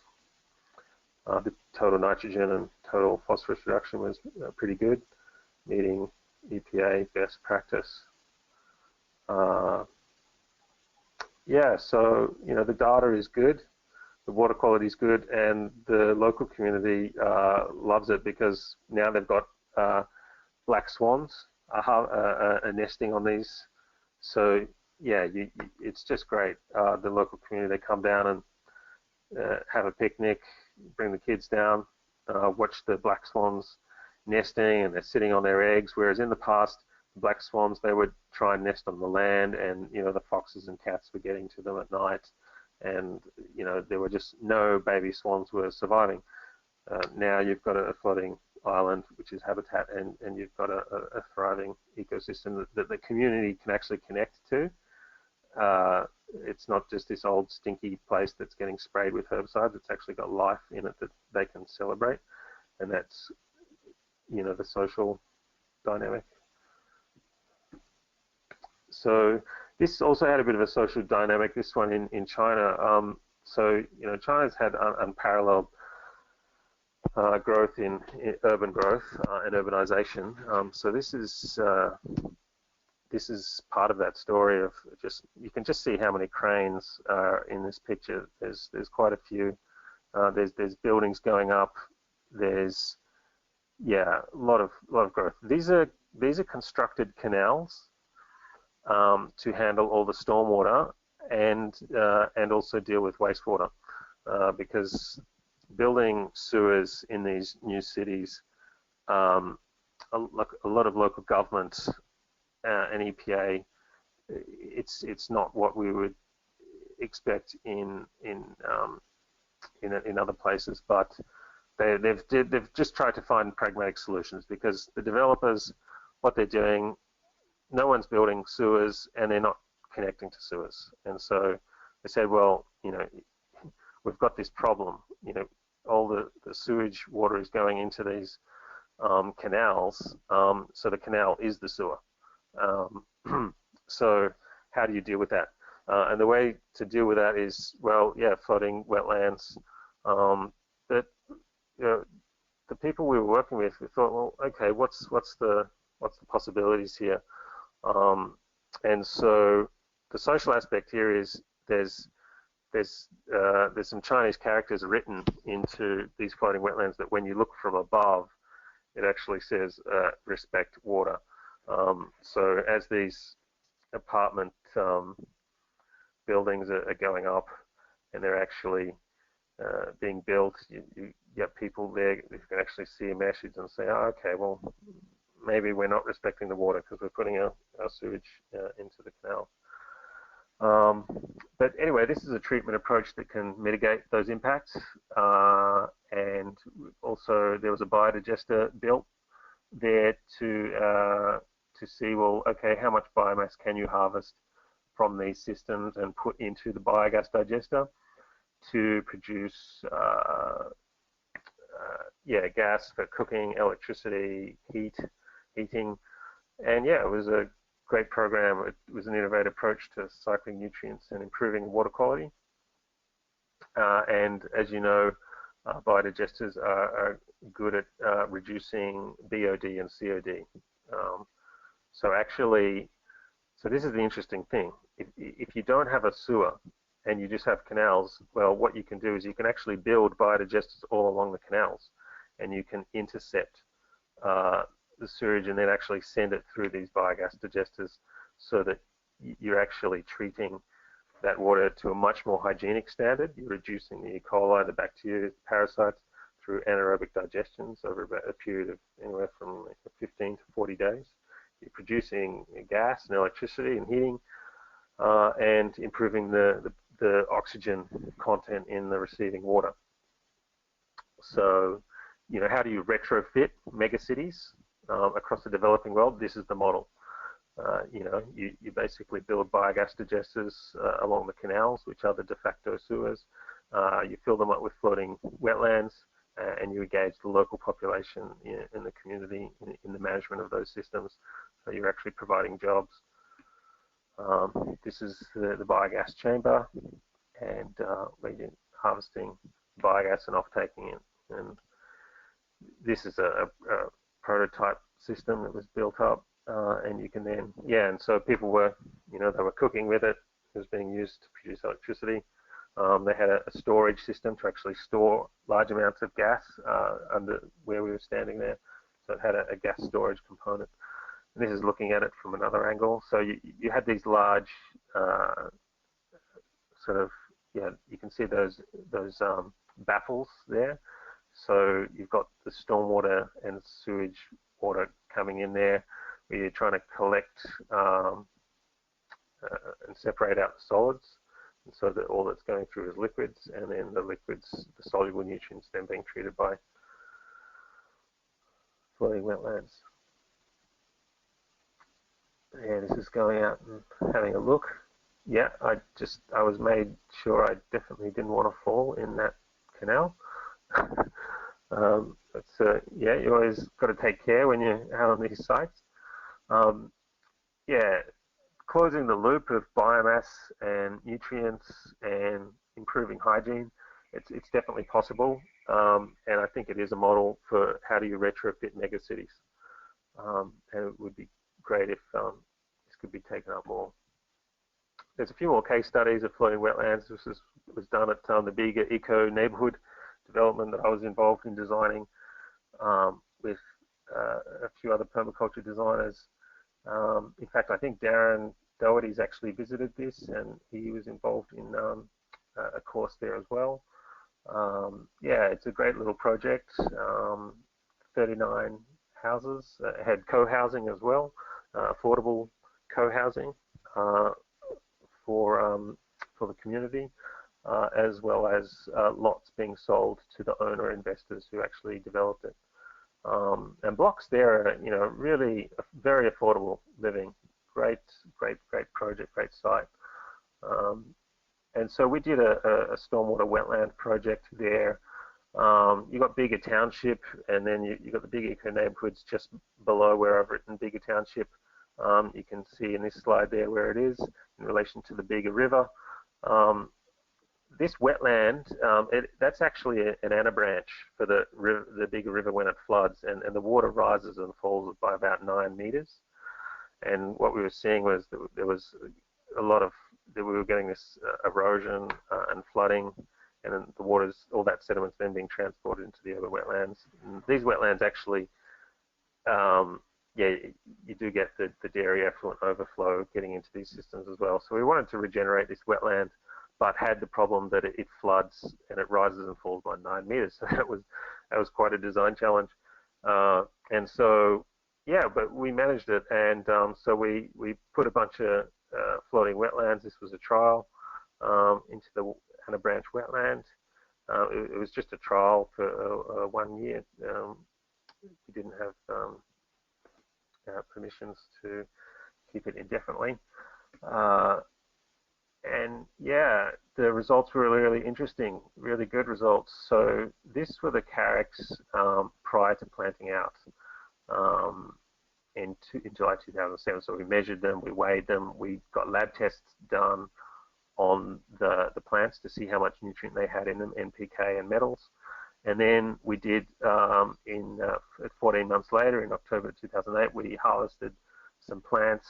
I sent them off to the lab, NPK, metals and minerals, and the wet weight was 3.3 to 4 kilograms. The biomass, 2.2 meters length, whereas you can see originally, they were, less than 30 centimeters or so. So it's just a huge amount of growth in just over a year. And then we've got the lab analysis. So this is the 30 centimeter plants prior to planting out. So they've got about 1.5% nitrogen content. Manganese was at 97, iron was at 470. So this is kind of the thing you sort of see standard in plants that you buy from a nursery. And then we did the same analysis after we harvested. Just, we wanted to see what these plants were absorbing from the urban and a branch wetland. And you can see the nitrogen content has increased to 1.7%. And the nitrates, the milligrams per kilogram, has gone from 50 up to 200 milligrams per kilogram. So it's absorbing a lot of nitrogen. Phosphorus, phosphorus was 0.09%, and now it's at 0.24% after harvesting. Interesting. You look down here, manganese and iron. So just and copper and zinc and boron. So that there's significant increases in zinc, and that's indicative that most of our roofs have a fair amount of zinc in them, and it ends up in our wetlands at toxic levels. So which is ironic given most of Australia's soils are actually deficient in zinc, and yet in our wetlands and our river mouths we've got way too much zinc. So there's kind of an inverse relationship between the appropriate distribution of zinc in the Australian landscape. And you can see these things are really good at absorbing metals. Iron is up to 42,000 milligrams per kilogram, whereas before planting out, it was at 470 milligrams per kilogram. So that's an order of magnitude that's pretty significant. The zinc was at 40 milligrams per kilogram before, and after harvesting was 230 milligrams per kilogram. So what this is telling us that these things are absorbing quite a lot of colloidally suspended heavy metals, which is exactly what they're designed to do. And that's why they're so good for treating industrial runoff and urban runoff, because all the roads are just full of heavy metals. So we've got lots of different models of flowing wetlands using long-lasting flotation and materials like coir fiber, biological materials, long-lasting synthetic materials if necessary. We like natural materials because they're recyclable and they can go back to nature. That's not me. That's a friend of mine. That's pulling out a monster from the deep. So in just 12 months, 40 kilograms of nitrogen was absorbed by those plants, which that's in a conventional wetland that would have cost $80,000 to remove, and we removed that for, let me do the math.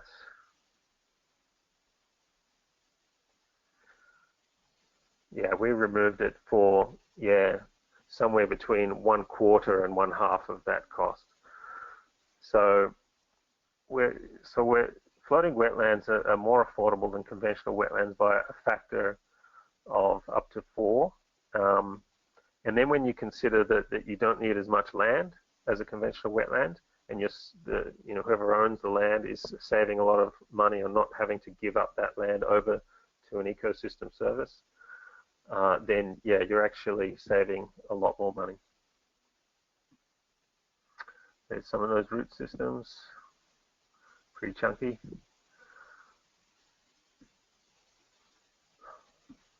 We did some sewage treatment plant trials, and yeah, often sewage treatment plants, you know, they're getting slapped with fines because in wet weather they're discharging to rivers way too much nutrient, way too much bacteria, and sometimes too many metals.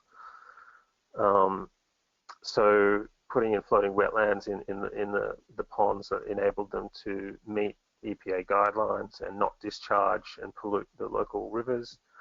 And it meant the water can be reused on golf courses or other more productive uses. You know, it can be used for food growing, obviously, and because there was no more algae growing, then yeah, the irrigation pipes weren't getting blocked, because there's nothing worse. You're trying to irrigate and your pumps and irrigation's getting blocked by algae and phytoplankton. So yeah, a little bit more about my background. I've been designing urban swales, working in local governments, working in water authorities. I've done a lot of work in policy development and project implementation with local governments and water authorities in Australia at local, state and federal level. And this is just an example of what an urban swale looks like. And this is, you know, a breakthrough for permaculture into the mainstream, that, you know, the idea of a swale, it's now global and is being used by environmental engineers in the built environment. So this is an example where you've got a car, you know, a newly built or a newly upgraded car park, I should say. And you get a lot of heavy metals coming off all the brake pads. You get a lot of heavy metal particulate coming out of the combustion engines. You get a lot of volatile and aromatic hydrocarbons, which are really toxic. And so these bioretention swales are actually taking up the heavy metals that are running off the car park, and actually it's just infiltrating into sort of sandy loam or loamy sand and trees, and then these get planted out with plants. So you get plant uptake of metals and nutrients, and you get a filtering out of the metals, so that the water, when it gets to local waterways, it's had its nutrients and heavy metals and nasty chemicals removed from it. And the good thing is that it doesn't take much rainfall to deliver water to these plants, because you're collecting water from that entire catchment car park and you're directing it on grade directly to the swale. So it's actually a passive irrigation strategy for open space and cities, and you're using a biofiltration technique and technology. So this has become huge. You know, there's you know, entire engineering companies dedicated to just designing water-sensitive urban design assets like these bioinfiltration swales and wetlands, and that's their core business. And I've worked for a number of those consultancy firms and my own doing that. So I urge you, as if there's permaculture designers out there who are looking at where to take their swales next, take them to local government, because you know, this is spreading, and more and more local governments are seeing that, you know, they've got a responsibility to treat pollution at the source, and car parks and roads are local government's biggest contributor to pollution, just by virtue of what they're made out of in the cars and what they're made out of in the fuel. So the other big factor is the airshed. Now cities that are, you know, even with agricultural areas that are hundreds of kilometres away, the prevailing winds in Australia blow from the west to the east, and so you get the Western Plains agriculture airshed picking up a whole lot of particulate nitrogen from all the farms, and then it goes up into the air and it travels a couple of hundred kilometres and then comes down in the rain in Melbourne. Which is quite extraordinary. People couldn't quite understand, you know, why we've got these high levels of nitrogen in our water. This doesn't make sense. Where's it coming from? I mean, we know that nitrogen's in the air and it comes down in the rain, but this was a bit more than that. And so what you see is this airshed effect where cities are actually being impacted, not just by what's coming from agricultural areas in runoff via the rivers, it's also coming via the airshed.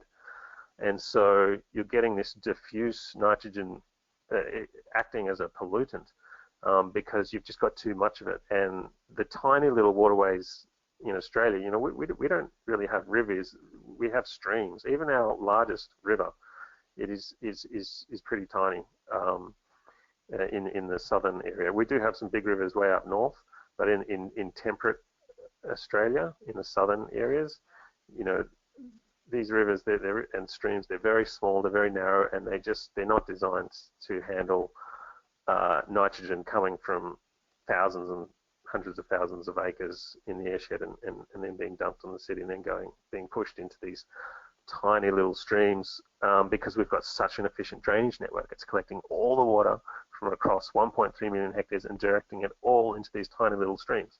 And so these tiny little streams are just dead. You know, they're dead zones. And so then you've got dead zones in the streams, and then you've got dead zones in the bays, and that's why you've got Gulf of Mexico, and you've got Port Phillip Bay that was on the edge of dying as well. And that's why they've spent $20 million over 10 years to upgrade all of the stormwater infrastructure, build wetlands, build bioinfiltration swales, to try and protect the catchments that are still fairly pristine, higher up in the catchments that are being urbanized, and also targeting highly urbanized catchments where you've got pollution hotspots and their priority. So sort of targeting both ends of the spectrum. And I was involved in the modeling of that 1.3 million hectares, and we ran about 26 sort of management intervention scenarios of saying, okay, if we build 100 wetlands and we build 10,000 bioinfiltration swales, how many tons of nitrogen can we pull out of the system and stop from going into the rivers and the bay and causing an algal bloom and a fish kill? Because if we do have an algal bloom and a fish kill in Port Phillip Bay, it would be pretty catastrophic. The bay would take maybe 10, 15 years to recover, and in that time the odors would just be disgusting. And because you don't get a lot of much air movement around Melbourne, it would literally just be schmelbourne. Like, it would just smell terribly. The tourism would, just the whole economic ripple effect would be huge. So I think I estimated that the ecosystem services that Port Phillip Bay was providing Melbourne is about $14 billion in nitrogen removal, just in benthic sediment organisms like bivalves. And so if you destroy that with an algal bloom, and you then have to build out wetlands to do what nature is providing for free, that's $14 billion of infrastructure that you would need to build to replicate nature's ecosystem services. So you look at that and you say, wow, well, 20 million, gee, that's a tiny investment to save $14 billion of treatment infrastructure that I'm avoiding having to spend money down the track. So it makes good economic sense from that perspective to policymakers who've got a brain and are willing to listen and engage. I just wish they would engage more on conventional wetlands aren't working, and we need to transition to floating wetlands. So, this whole water sensitive urban design and bioinfiltration swales, it's permaculture's big break into the mainstream, and I think it should be celebrated. As I know this is not a conventional swale in the way it's used in the permaculture sort of terminology, but it is functioning to slow water down in the landscape. It's functioning to hold that water in the landscape for longer. Plants are able to then absorb that water over a longer period of time than they otherwise would, and it's building up nutrients in there. It also happens to be building up pollutants, which obviously on a farm, you're not getting that issue.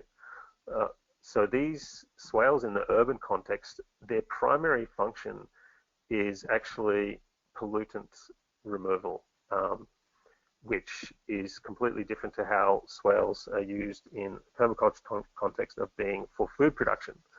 So this may take an adjustment of the mindset in one way, but it's just about, what are the objectives you're trying to achieve? a permaculture swale in a farm situation, your objectives are food production. And, we need to figure out a way, okay, how do you actually have swales in cities, in urban areas producing food and transitioning our drainage network to actually be more open swales that can produce food, but also being aware that, we've got a huge amount of pollutants in our systems. Now, up in neighborhoods where you've just got the residential area and you don't have industrial runoff, you don't have commercial runoff, and you don't have lots of road runoff, then, this is where I see urban swales being a huge breakthrough for retrofitting cities with food producing swales. Because in those contexts, in basically all the residential areas where you've got curb and gutter, you could be basically taking out the curb and gutter and putting these in. And you could be having fruit trees, you could be having nut trees, you could be having your layers, your herb layers, your shrubs, your vines, your creepers. You could be basically retrofitting the entire city with, sorry about that. You could be basically retrofitting the entire residential areas with these swales, and local governments know how to do it now. A lot of them do. So it's just about switching the mindset to say, okay, you've been doing this successfully in car parks and pollution hotspots to control pollution. Now let's start rolling these out to urban residential areas to grow food. We need to transition to that local food system.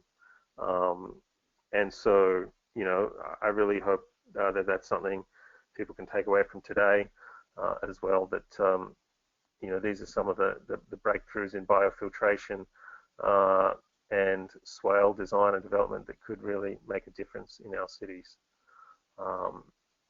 That's just another picture. You can see the inflows, the car park, the water it's on grade and it just runs straight into the bioinfiltration swale, as they're called by the sort of environmental engineering fraternity. Each group has their own terminology. Roughly about 2 hours 15 minutes. All right. Yep. Well, that's good timing. We're on. This is the last slide. Thanks. Okay.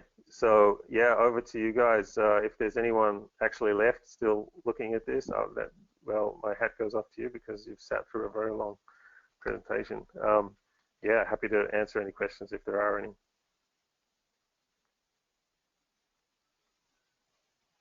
I'm going to jump on here. That was fantastic stuff, Tom. And I've got 2 questions that are actually very relevant to some projects that I may or may not be involved in putting together.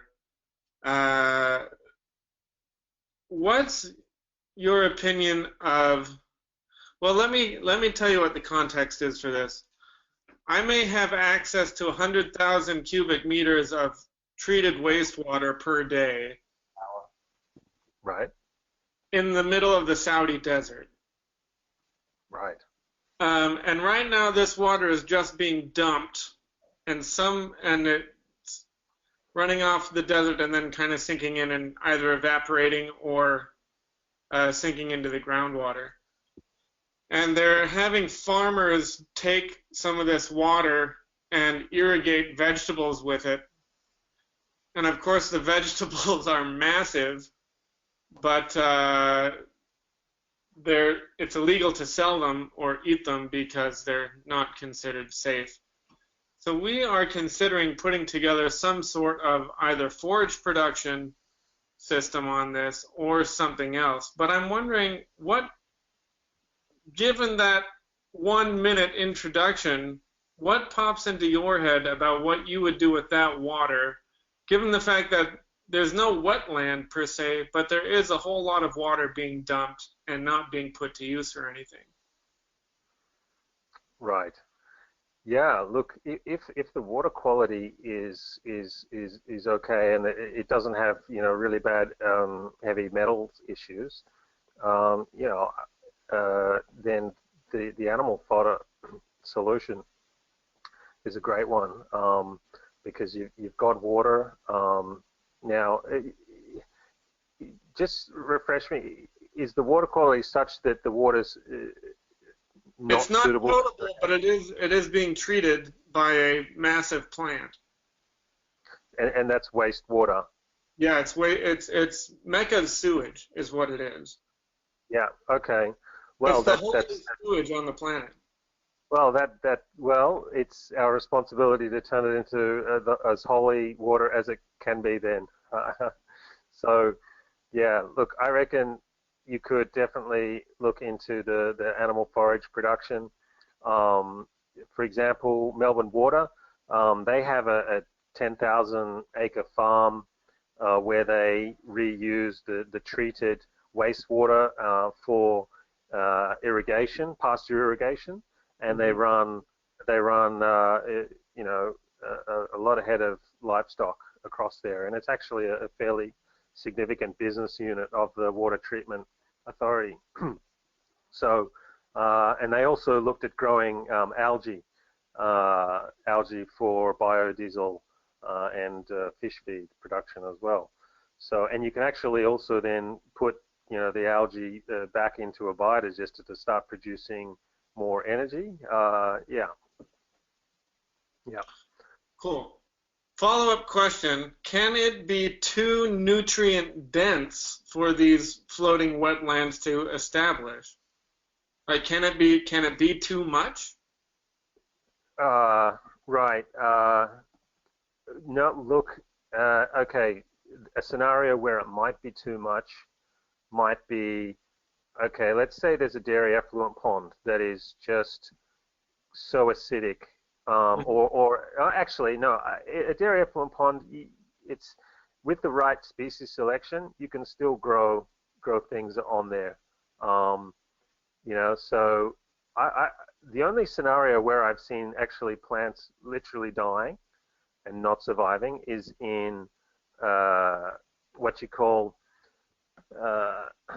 leachate coming out of landfill, where, you know, it's acidic, like 2.5 pH, you know, super difficult pH, a lot of weird chemicals going on. So it's hard to envisage a situation like that. You know, so yeah, in summary, there's not many scenarios where you'll find there's just too much nutrient. In fact, the plants will just grow so fast. Yeah. Okay, third question for me, and then we'll get to the audience. I always do this. I consider it my prerogative as one of the founders of the webinar series. Yeah. I was in Cairo last year for a couple of weeks, and Cairo has these channels running all through it. And this is a giant city, right? Cairo has a population of like 35 million people by day and around 25 million by night. Right. But there are lots and lots of areas where old irrigation channels have been converted into where all the sewage goes. And these are between 1 meter to 3 meters deep. They've got river water running through them, as well as a number of parasites. I'm sure there's industrial waste and agricultural waste and residential waste in these. Right. And so I'm wondering if you could imagine and these are fairly, you know, in some places they're like 2 meters wide and 1 meter deep, and in others they're like 6 meters by 3, right? So there's a lot of different kinds of depth. Certainly it's very hot. Do you see that working in a situation like that? Like, could you just throw a raft on top of there and plant some seeds and like, okay, we're now cleaning up the Nile and Cairo? Oh, definitely. Absolutely. Yeah, that is just the perfect scenario. You know, that sounds, that depth, that width, easy access, sounds really ideal, perfect scenario for floating wetland technology. Absolutely. yeah, and yeah, the species selection. I mean, well, actually, in one of these photos, there is an Egyptian sedge actually growing on our floating wetlands. So I'm not sure if that photo is going to come up soon. Yeah. Anyway, if on that website, the Taihu project photos, I think there are some photos. Yeah, there you go. That's Egyptian sedge. Right. Yeah, yeah. So you could be, yeah, you could be putting in Egyptian sedge all through those canals, basically recreating the ecosystem that, you know, nature would have provided if it had the choice. Huh. That's really, and anyhow, maybe we'll discuss. Maybe we'll continue that discussion in private in a later date. Sure. Because I do know people there, and some of them are fairly well connected. Right. Anyhow, those are my questions.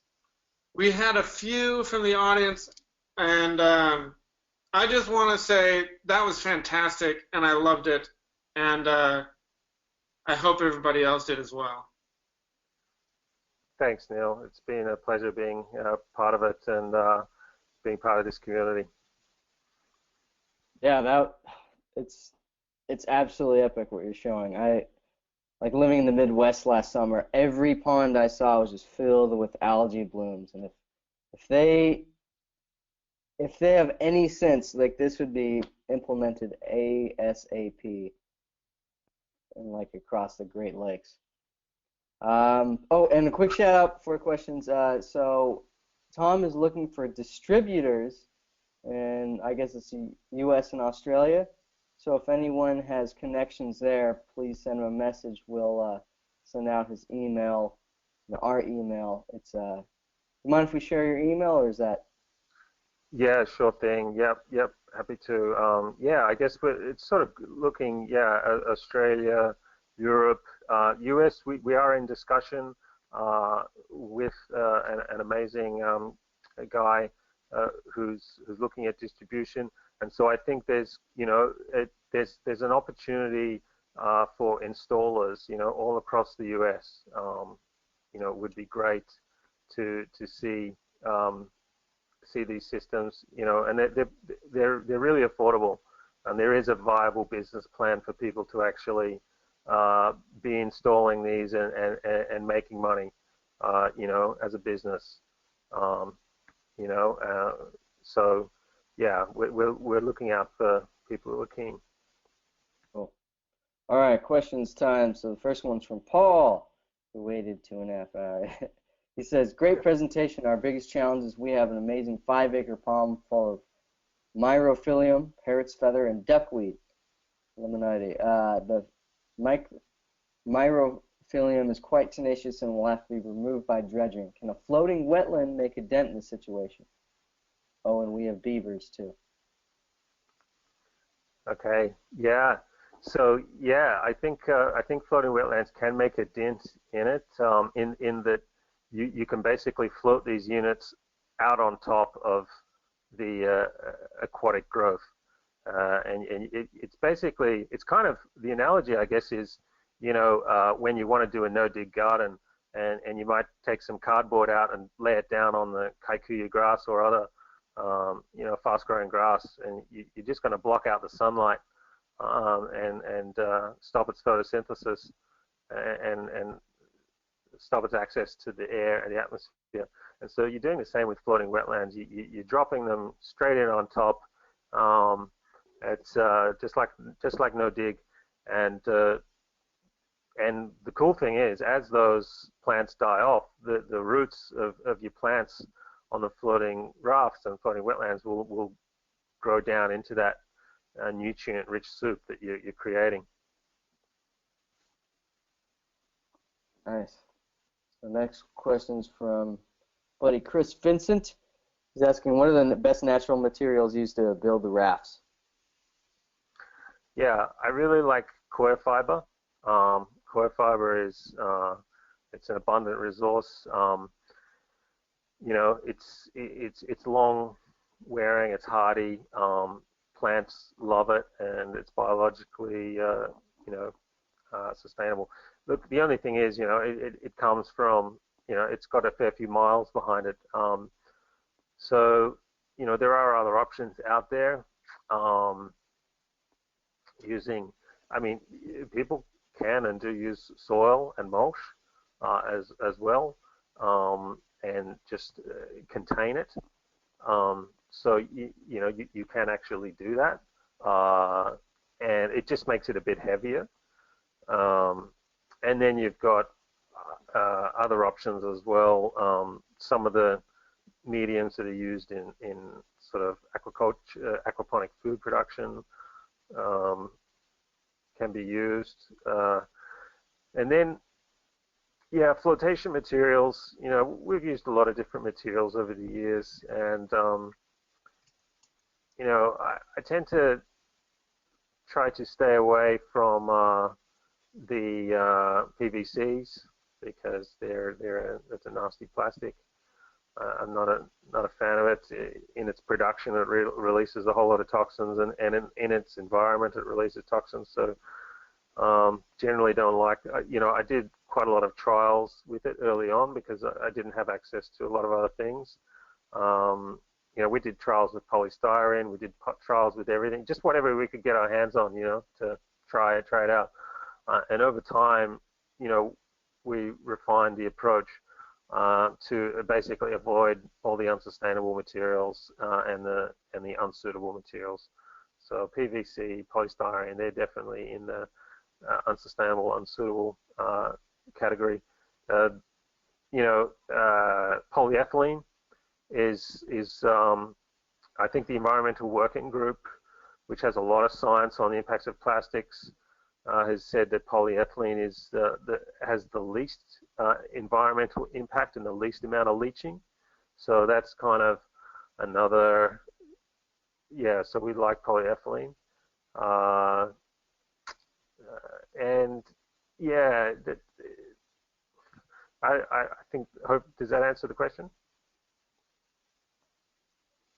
Yeah, Chris, if you're still there, it's type if you were satisfied by that.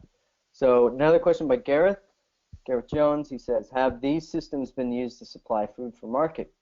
How have the rights to farm on, say, council-owned water been arranged? Right. So, yeah, in Australia, the answer is no. We have been involved with aquaculture projects that use government-owned water assets.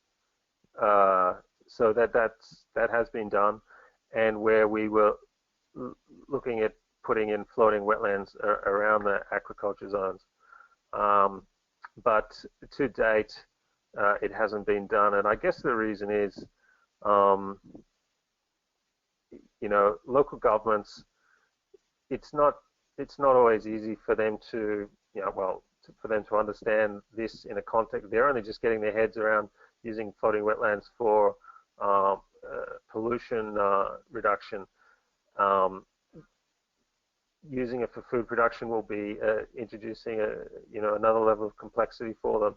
But definitely, there's water bodies all over the place that could easily be utilized, and I encourage people to try and, if they've got the idea and got the vision and there's a suitable spot for it, give it a try. I had a client in Scandinavia where they had a pretty famous restaurant down on the river.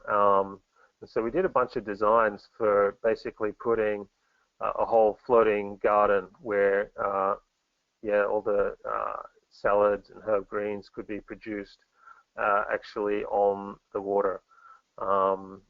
So yeah, there is kind of, and that's, look, I guess that's kind of in a way being subsidized by a pretty high-priced restaurant with people who are paying top dollar for that, and it's part of the overall experience.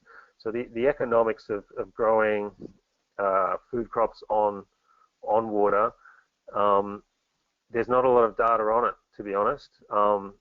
In China, rice is really common, but the cost of labor is less in China. So I think it's going to be an area where people should experiment and see, just how economically viable is large-scale aquaponic food production in nations like Australia, US, Europe. I can see for this client over in Europe, they see it as viable because they've got this restaurant connection. So, I mean, it's an area to definitely look into more and see what's possible. I think the marine permaculture is that there's publicly owned areas where people are getting licenses to start growing seaweed and oysters and high value products, and this marine permaculture movement, I think that is where there's going to be huge opportunities for people to have a livelihood that's farming sustainably. This 3D farming where you're growing seaweed down on lines and you're growing oysters and other things down on lines. You're not doing this sort of flat system taking up lots of space. You're creating a vertical ecosystem where fish can go in amongst it, and you're creating a diverse ecosystem. I see that is definitely where the future of, where there's going to be lots of jobs and businesses to create opportunities in that area. For growing food aquaponically, I think a lot of people can and should be doing it on their dams and on their fish. They've got fish ponds, definitely. Start growing salad greens, start growing herbs on them, and see what the economics is. Awesome. Yeah, we just had Brent Smith on our last webinar. He did a really cool overview of marine permaculture through 3D ocean farming. Yeah, nice. Fun. So yeah, a lot of people they're loving this so far. Like Faye saying, "Oh my God, so interesting in what you do. We'll be sharing URL with friends around the world." Gareth says, "So much help from what you're talking about. Big yay." Yeah, a lot of good comments coming in. Thanks, folks. So Gloria is asking, is there a low maintenance plant for floating wetlands, or does it always require harvesting and maintenance? That's a good question. Yeah, we really like the Carex species, which is is classed as a wetland grass, and it's very hardy. Yeah, it's a really great plant which we don't have to harvest. It takes care of itself, and it's evergreen and grows year on year. In snow zones, yeah, you might get some slowing down and some browning off, but the root zone just kicks straight back up. And so yeah, we design floating wetlands so that there's no harvesting involved. Because we don't want to have to send guys out to these systems and maintain them. It's kind of we set them up. We usually do 1 year of maintenance to maintain the system, just to make sure it's performing as expected. And it's kind of after that it should be something that is set and forget if it's a well-designed floating wetland. So follow-up from Chris. He says, "To Tom, sell the rafts. How do I buy some? What is he distributing?" Yeah, so we do sell the floating rafts. And look, at the moment we don't have a lot of flexibility on quantity. Sort of, unfortunately, for us to make it viable with shipping, there's a sort of minimum order quantity, which they should contact us about directly. Excuse me.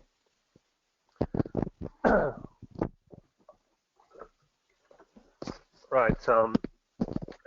And so we are talking to someone in the US about national distribution, in which case it should be a lot easier to get hands on, smaller little units. So hopefully that comes through, and we look forward to people contacting us about distribution and installation opportunities so that we can actually provide small units to lots of people, because at the moment, and I guess that's where we're at the moment, it's still a small business, and if we can find the right distributors, then it should be available a lot more widely and pretty affordably too. It's not expensive sort of stuff.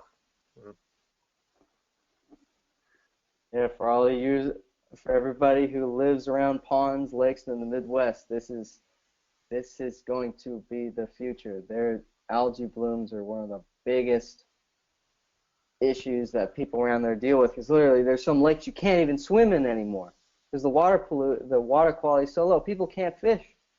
Millions of people who rely on drinking water, they can't fish, and what you're showing is a way to clean up the water, make it drinkable, make it swimmable. It's just, am I correct in saying that? Yeah, look, I think you're right. You can't fish, you can't swim because toxic blue-green algae. I mean, there's a link now between toxic blue-green algae and the neurodegenerative disorders. There's this thing called BMAA toxin. Yeah, Google it, BMAA toxin and neurodegenerative disorders, and man, you'll see all this sort of science and research showing that people who live around lakes that experience algal blooms, they have a 10 times higher incidence of neurodegenerative disorders.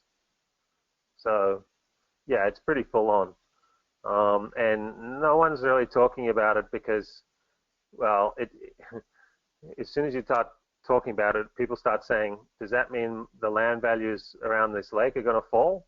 Does that mean, we're not going to be able to sell our home? And these are the sort of debates and ethics debates that, that people talk about, well, should you bring this up as a public policy discussion? And it's like, well, yeah, people need to know this information, because what happens, blue-green algae, it's not just in the water, it actually releases spores into the air. So if you're living in an area where there's heaps of it going on, it's actually in the air, not just in the water. So the fish are getting it. If people are eating fish and shrimp from those areas and getting BMAA toxin, that can lead to it. But also just, when you get a massive event, you actually get spores. So, it is a public health issue in that sense, that if you can prevent the algal blooms from happening in the first place, these public health issues go away. Yeah. That's phenomenal. Okay, so a question from Gavin. He says, great presentation, thank you. So anchoring, thinking rope and or SS cables from banks, should adapt to domestic gray water well? Yeah, totally, that's right. Yeah, anchoring, ropes and stainless steel cables, good options. Get the marine grade stuff for longevity. And anchoring options, you've got, some people for little small systems, they just get a concrete Besa block and wrap a rope through it and, throw that down if you just got a small little tiny raft. The bigger you get, people start looking at, casting a concrete block in a bucket and putting a little ring through it and putting your stainless steel cable through it. There's a number of different anchoring options, and then actually just anchoring directly onto the shoreline, to the bank. That's kind of a nice easy one, and it also means if you're on two sides of a dam and you can release one side, and then you can pull on the other edge and actually pull it to shore, nice and easy. So that's kind of a cool design option to if you're going to use stainless steel cables or ropes to the edge of the bank. That means you can actually pull it over to the side, and if you're growing food on it, then you can harvest it nice and easy. And yeah, so oh yes, my website's not quite. I better fix that. Thanks. So yeah, yeah, definitely that's the strategy. If you've got a rope attached as part of your anchoring, you can just release it on one side and pull it over on the other, and you can harvest whatever you're growing on there. Nice. Okay, I think this is the last question from Gareth. Gareth says, for a seriously polluted lake 5 kilometers across, would you need to get in touch with someone like yourself to advise on implementation, or would we just order a bunch of these rafts and give it a crack? Yeah, look, it's there's a few variables. There's I guess it depends on the level of expense of the project. The more expensive it is, the more it makes sense to get advice about something. The less expense, it's kind of the shot. There's less to lose. I'm happy to be in contact and provide. I provide lots of feedback to lots of people at no charge, just as a first initial contact, and have a look at something and give some feedback. And then if people decide that information is actionable, and they want to order some materials, all good.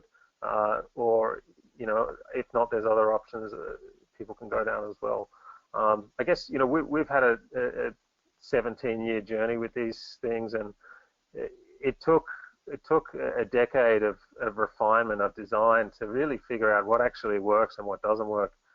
And there's so many variables to think about. You got wave actions on lake, you got wind, you've got fish. Some fish actually nibble away at the roots, so there's certain design strategies to cope with that. Some birds come in and eat up all your plants that you've just planted. Like literally, we would plant some floating wetlands, and within 3 days, every single plant would have been pulled out by a bird, and they eat all the bacteria and little things, creepy crawlies in the roots, and they eat some of the roots, like eco vandals. Yeah. So these birds, fish, these are all kind of these factors when you think about a design strategy. It kind of makes it important to do a bit of a survey and know what's in that ecosystem, and then that drives and informs your design strategy. Because in our experience, without knowing some of those factors, you can make some expensive mistakes. And we did a lot of research and trial to work through those issues. Fantastic. Well, a lot of good comments. Robert says, thanks. Great to hear more about the state. Kate says, very optimistic presentation. Thank you. And Tom, I really appreciate you coming on. This is absolutely fantastic. I know, like, waking up at 5 a.m., this is sometimes like, okay, can I get the most out of this right now? But this is, this is super exciting. I encourage any of you interested in water, dive over this, get in touch with Tom, help find him a distributor, because this fresh, clean water is going to be as precious as gold in the future. So this is an amazing opportunity for anyone who wants to get involved. So I encourage, watch this again, get in contact with Tom, get in contact with us. Okay, Gareth says, would you be up for convincing a group of stakeholders on the benefit of the system? Yeah, sure thing. Yep. Cool. Always up for convincing people about clean water. Definitely. Yeah, absolutely. One quick question, like, what's like a fast way to, when you're testing water quality, what do you usually do? Yeah, so testing water, it's good to get a few clean bottles and take some samples in different spots.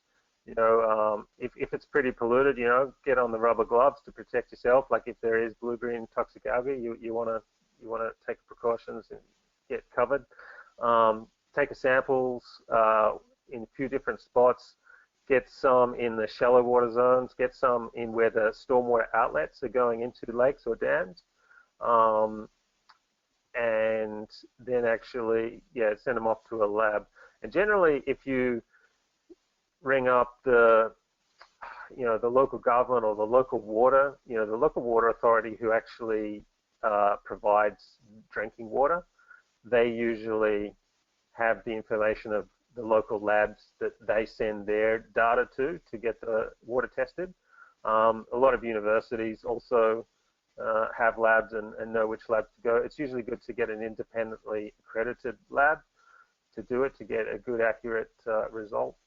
And so, getting a spot in the shallow water and then in a deep water zone to kind of understand, how bad is this water in the shallow zone, how bad it is, or how good is it in the deep water zone?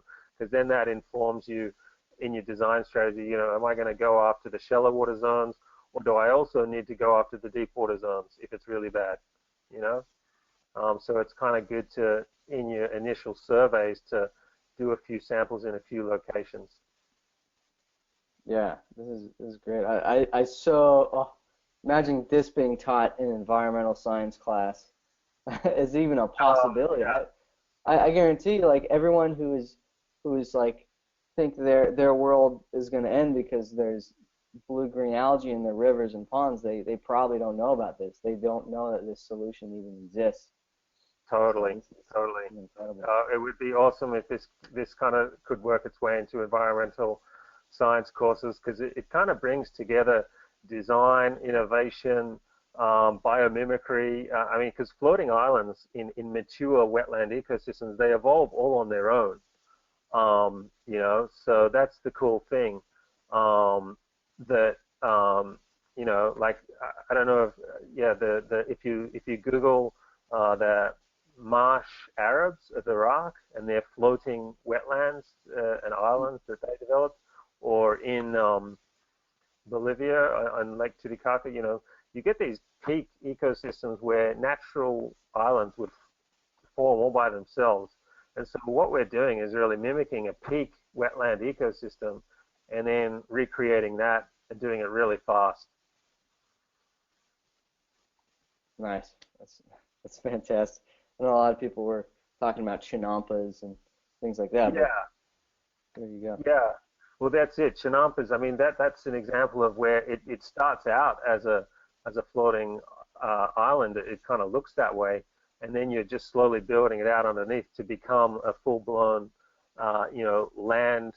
Well, it's water reclamation in a way, and just creating an edge. So, Chinampas is an amazing system, and I would love to see, Mexico revive its Chinampa system, or at least try and bring them back in some way or shape or form, because it was just so productive, amazing. And the floating systems, and then transitioning to more full-time permanent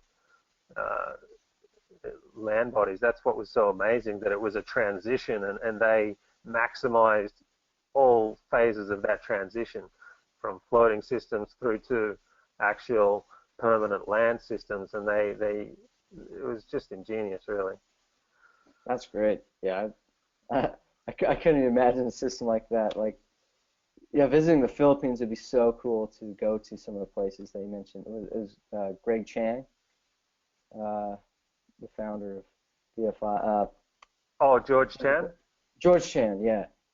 Yeah, and look, George Chan, he was really a real driver in all of this happening, and he's sadly he passed away last year. Oh man. Yeah, so he was in his 90s though. Like he'd done a lot in his life, and he had a pretty good innings. He was an amazing guy, just the best guy, huge heart. And so there's actually a book that I helped edit George's book in 2000, and it was meant to be published by the UNFAO, but they said they needed better photos, newer photos, because back in the 70s and 80s and 90s when George was taking photos, they just didn't have the technology we have today, and publishers have these really these standards that they need the photos to adhere to. So there is an opportunity to actually, we've got George's book. I mean, myself and Gunter at Blue Economy and Ziri, the idea has been to try and get George's book, upgraded with the appropriate material that a publisher needs, and take it back to the UNFAA or just get it published. That we would love to see that happen. And I think Gunter's in discussion with a number of people trying to make that happen. But I think it's a sort of project that would be good for a crowdfunding campaign, because, the integrated farming and waste management system, it's basically Asia's answer to permaculture design, really. It was an indigenous permaculture design system that came up, fusing things from here and there and everywhere. And George Chan and Bill Mollison, they met early on and had, lots of discussion and debate, and, they had a really good connection. So, it would be nice to see some coming together of this stream and a book at some point. Yeah, that'd be awesome. So yeah, thanks for everybody for hanging on. We're almost at that 3-hour mark. It's been quite a journey today. We've learned a lot about restoring water, growing fish, the potential of a water restoration. My mind